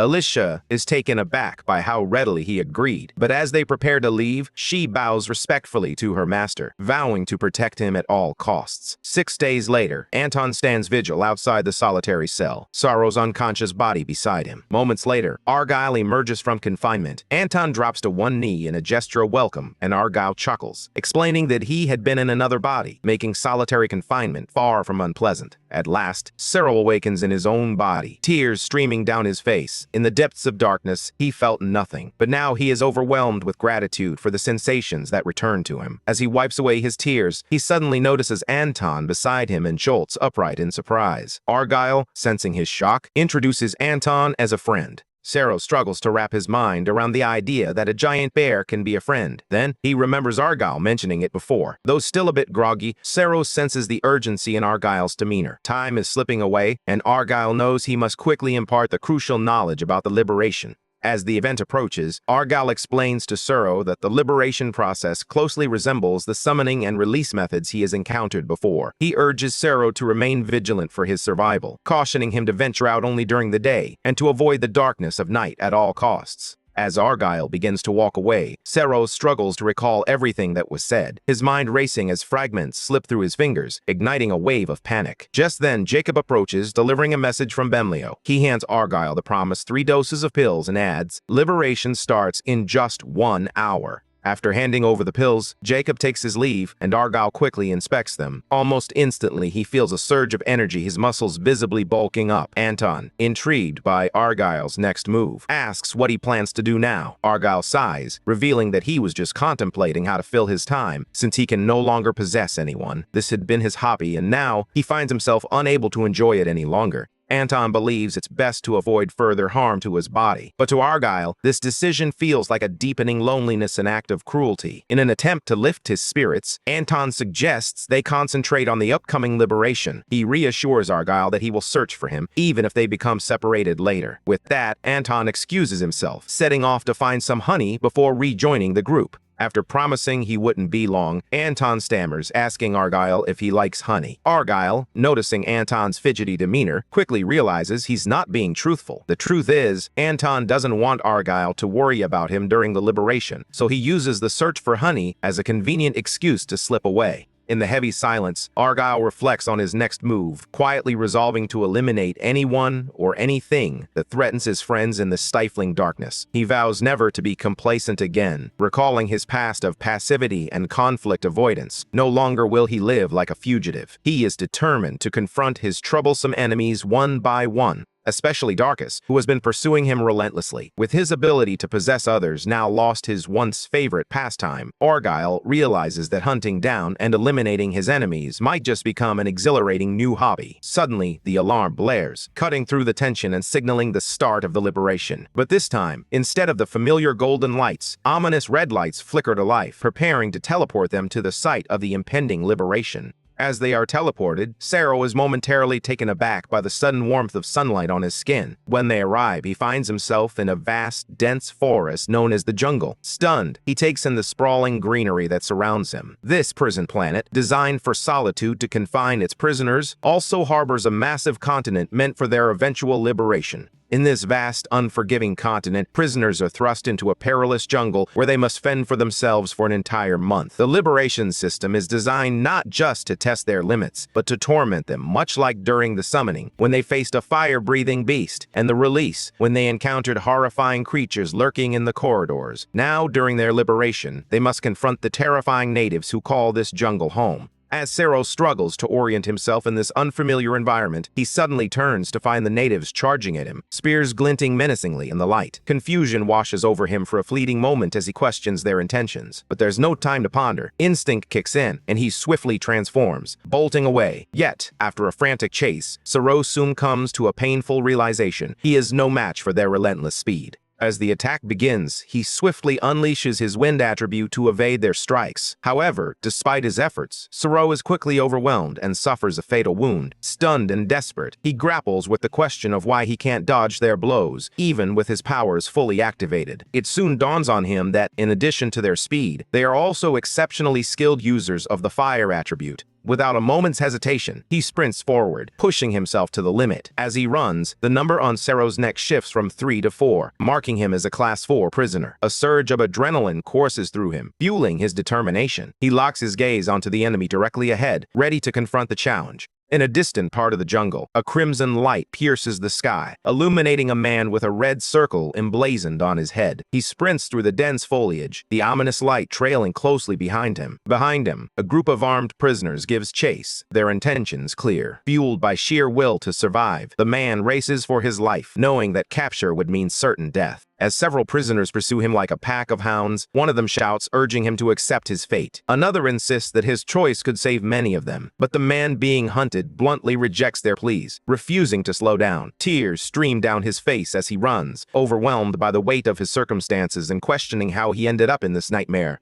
Suddenly, one of his assailants unleashes a light attribute, summoning a chain that ensnares the man's foot and sends him tumbling to the ground. He struggles desperately as the other prisoners close in, poised to finish him off. Just then, a dark attribute user emerges from the shadows, activating a protective shadow armor that shields him at the last moment, preventing the fatal blow. Several weapons come dangerously close to striking him, but his armor absorbs every impact, providing an unyielding shield. His assailants grow increasingly confused as they continue to jab at him, yet the armor remains steadfast. Just then, the light attribute user arrives on the scene, commanding the other prisoners to take their battle formation. He warns them that they are about to confront a formidable number of demon worshippers. The demon worshippers who rescued the man have swiftly dealt with the 2 prisoners who attempted to strike him earlier. The stakes are clear. The worshippers cannot allow the man they refer to as the adversary to perish, while the light attribute user and his group are resolute in their mission to eliminate him. With both sides fueled by conflicting intentions, they brace for battle. Moments later, chaos erupts as the 2 groups clash fiercely over the fate of the adversary. On one side, voices rise in a fervent plea to protect him, while on the other, shouts echo with a fierce intent to destroy. From the edge of a cliff, Argyle and Anton survey the chaotic battle unfolding below. Argyle turns to Anton, urging him to help resolve the situation. Without hesitation, Anton leaps from the cliff into the fray, diving headfirst into the chaos and swiftly tearing through the ranks of the demon worshippers. He rampages fiercely, taking them down one by one, sending waves of panic through their ranks as the battlefield becomes drenched in the blood of demon vermin. At this point, it's no longer a fight, it's a merciless thrashing fueled by a deep-seated vendetta. After the field is lined with corpses, Argyle descends to join Anton, where the prisoners erupt in joyful cheers, hailing their savior. Among them is Barura, a Class 6 prisoner and a member of the Light Constellation cult, who greets Argyle warmly. Their familiarity is evident as Argyle comments on how Barura continues to shoulder quite the burden, as always. Barua calmly replies that he chose this life, viewing it as his duty rather than a burden. As he watches the prisoners, Argyle points out that he only mentioned it because Barua appears to be overexerting himself with the responsibility. Barua offers a gentle smile, assuring Argyle that he will take his words to heart. Meanwhile, the adversary they had been pursuing earlier has already met his fate amid the chaos. The adversary, a prisoner marked by a crimson symbol on their forehead, emerges after the liberation. Above their head, a red pillar materializes, reminiscent of the crimson light that once shot into the sky. As soon as another prisoner locates the adversary, the red light vanishes. The stakes are high. If the adversary isn't defeated within 2 days, a nightmarish monster will be unleashed upon the jungle, bringing terror in its wake. This is why the prisoners relentlessly hunt for the adversary, desperate to eliminate it and avoid being annihilated by the great monsters. However, the demon worshippers, a group of bumbling fools, choose to protect the adversary instead. They yearn for a chaotic showdown, hoping to use the resulting bodies to harvest life force as ingredients. As always, this adversary system is yet another cruel tactic employed by Solitude to torment the prisoners, pitting them against one another in a twisted game of survival. As Argyle and Anton press on in their journey, Anton inquires about Argyle's connection with Barura. Argyle responds thoughtfully, describing Barura as a remarkably kind-hearted man who feels a deep sense of responsibility for the lives of all the prisoners trapped in the jungle. He adds that even if they succeed in halting the summoning of a great monster, Solitude will inevitably discover new ways to torment the captives. As they sprint forward, Argyle suddenly halts, his eyes fixed on a red light shooting into the sky, a signal, marking the location of their next adversary. Without hesitation, they take off again, racing toward the source of the light. In the midst of their dash, Argyle turns to Anton and asks if he has ever faced an adversary. To Argyle's surprise, Anton reveals that he has been an adversary not once, but twice. He explains that the monstrous beings summoned in these battles grow in strength according to the rank of the adversary. He adds that the formidable monster summoned for his 6th-class self had once wiped out a significant number of prisoners in the jungle. Anton admits he feels no shame in having survived after becoming an adversary, despite the many lives lost. Argyle nods in agreement with this mindset. Curiously, Anton then asks Argyle if he has ever faced the trials of being an adversary himself. Argyle confesses that he has faced adversaries countless times, yet today, for some inexplicable reason, it stings a little more than usual. Anton, sensing his unease, surmises that it must be about Taro, and Argyle reluctantly confirms his suspicion. They push forward, sprinting with all their might, until Argyle suddenly halts, finally closing the distance to Sero. Anton is taken aback as he gazes at the red pillar and the mark on Sero's forehead. Confused, Sero turns to Argyle, pointing out the strange mark. Argyle, however, remains unfazed. He had anticipated this moment, which is precisely why he had been rushing toward the light. The air thickens with an awkward silence as they all exchange glances, each wondering what will happen next. Meanwhile, at Barura's temporary shelter, one of the prisoners bursts in, shouting his name. He excitedly reveals that the target has arrived at their camp. Shock ripples through the group. They can hardly believe that an adversary would dare to enter enemy territory willingly. The prisoners share a collective sense of relief, realizing they no longer have to scurry around like frightened mice. With this unexpected turn of events, the looming threat of monstrous pursuers seems to fade away. They step outside, where Barura has already erected a barrier to keep outsiders away from their main camp. He moves beyond the barrier, instructing them to wait while he speaks with the visitors. Spotting Argyle on the other side, Barura attempts to establish a firm boundary between them. Now that they find themselves on opposing sides, Argyle, maintaining his composure, calmly explains that Sero is his ally, and that he has come solely to warn them to back off. He sternly warns that anyone who dares to lay a hand on the child will face immediate termination. Barura's heart races with fear as he questions just who Sero is to Argyle. Panic sets in, and beads of sweat form on his brow. Realizing the situation could spiral out of control, torn between his options, Barura grapples with a harrowing dilemma. If a powerful monster is summoned, the prisoners could perish, yet if they confront Argyle, they would surely be annihilated, leaving no exceptions or survivors. Noticing that Argyle has traveled all this way, Barura understands that he must be attempting to extend an olive branch. Curious, he decides to test the waters. He asks Argyle about his all-time favorite pastime, making deals, a topic that never fails to capture his interest. With a glint of opportunity in his eyes, Barura proposes that they join forces to hunt the monster set to appear tomorrow. As silence envelops them, Barura silently prays that Argyle will accept the deal. If they attempt to hunt the adversary, it would be like swatting at bothersome ants easily crushed. His concern for the great monster has faded. He trusts the old man to handle it without breaking a sweat. Glancing at his followers, he hopes they can sense the gravity of the moment and refrain from causing a scene. Still receiving no response, Barura bows his head in gratitude, thanking Argyle for offering them a potential escape. However, the prisoners are visibly unsettled by their leader's surrender, voicing their concerns about how they are supposed to survive the looming threat of the great monster. Barura turns to Argyle once more, seeking clarity on the terms of their agreement. Argyle then inquires about what he would receive in return for protecting them, to which Barura responds with a solemn offer: his own life. The prisoners are taken aback by this declaration, while others express their anger, desperately trying to dissuade him. They fear for their own fate should anything happen to their leader. Sensing their worry, Barura gently reassures them not to be afraid, explaining that he must make this necessary sacrifice. To him, his life feels insignificant compared to the countless lives of the prisoners. Argyle admires his reckless sacrifice, and as he departs, he advises Barura to rest, reminding him that the summoning begins at noon the following day. As they walk away, Sorrow apologizes for the trouble he's caused. Argyle reassures him, saying there's no need to worry after all. In solitude, survival is everything. He urges Sorrow to concentrate on survival and to put everything else aside. The next day, they gather with Barura and his followers, all preparing for the summoning. Argyle informs Barura that they only require 4 fighters to confront the monster, leaving everyone puzzled. Barura protests, arguing that 4 seems far too few, but Argyle clarifies that they must first evaluate the monster's abilities before making any further decisions. Barura understands the gravity of the situation. If the creature heals by consuming flesh, having too many people in the fray could spell disaster. He finds comfort in Argyle's insight, appreciating that he has considered various scenarios. After determining who will face the formidable monster, Barura casts a barrier spell, effectively sealing off the remaining prisoners from the battleground. The chosen 4 are Sorrow, Barura, Anton, and, of course, the original hero, Argyle. Moments later, the red mark on Sorrow pulses with energy, shooting into the sky as the summoning begins. In the wake of this dazzling display, the great monster materializes just as the 4 rush toward it. This summoned beast is a colossal creature, a fearsome blend of scorpion and devil, ready to unleash chaos.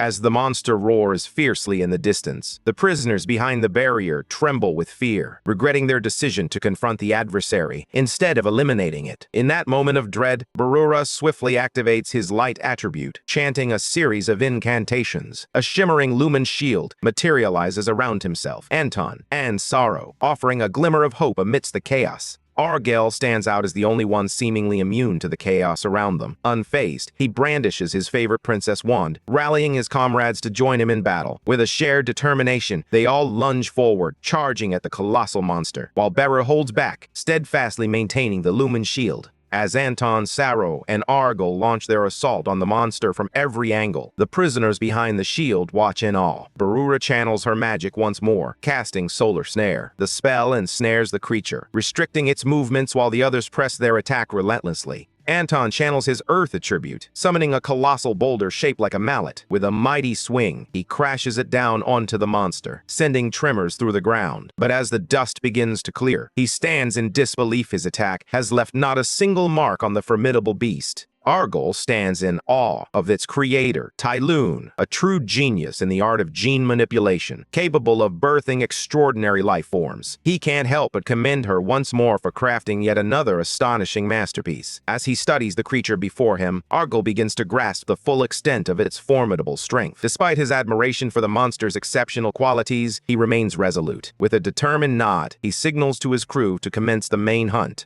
In an instant, they spring into action, launching their assault on the monster, while Argyle lingers at the edge, still gearing up to join the fray. A tingling sensation dances in his fingertips as he studies the creature, searching for a weakness. He soon discovers that the monster excels in close-range defense, a formidable challenge. Yet, despite the odds, Argyle feels a spark of confidence. He believes he has found a way to outmaneuver it. Moments later, Anton finds himself injured by the monster's brutal attack. As he feels the impact, he quickly realizes that this creature is a Class 7 rank. The monster lunges at him again, but Anton narrowly dodges its strike, observing its incredible speed and ability to deflect most attacks. Even if someone manages to land a hit, its hide is so tough that it absorbs the blow without leaving a mark. Despite the overwhelming challenges ahead, Anton presses on, fueled by the knowledge that he is not alone in this fight. From the backline, Barura lends his support, mending Anton's injuries with his light magic. Meanwhile, Argal makes a bold decision to borrow Sorrow's body for a brief moment, establishing a connection. He takes control and transforms Sorrow into his full lycanthrope form. Anton stands in awe as he witnesses Argal launch himself into the fray, embodying Sorrow's powerful transformation.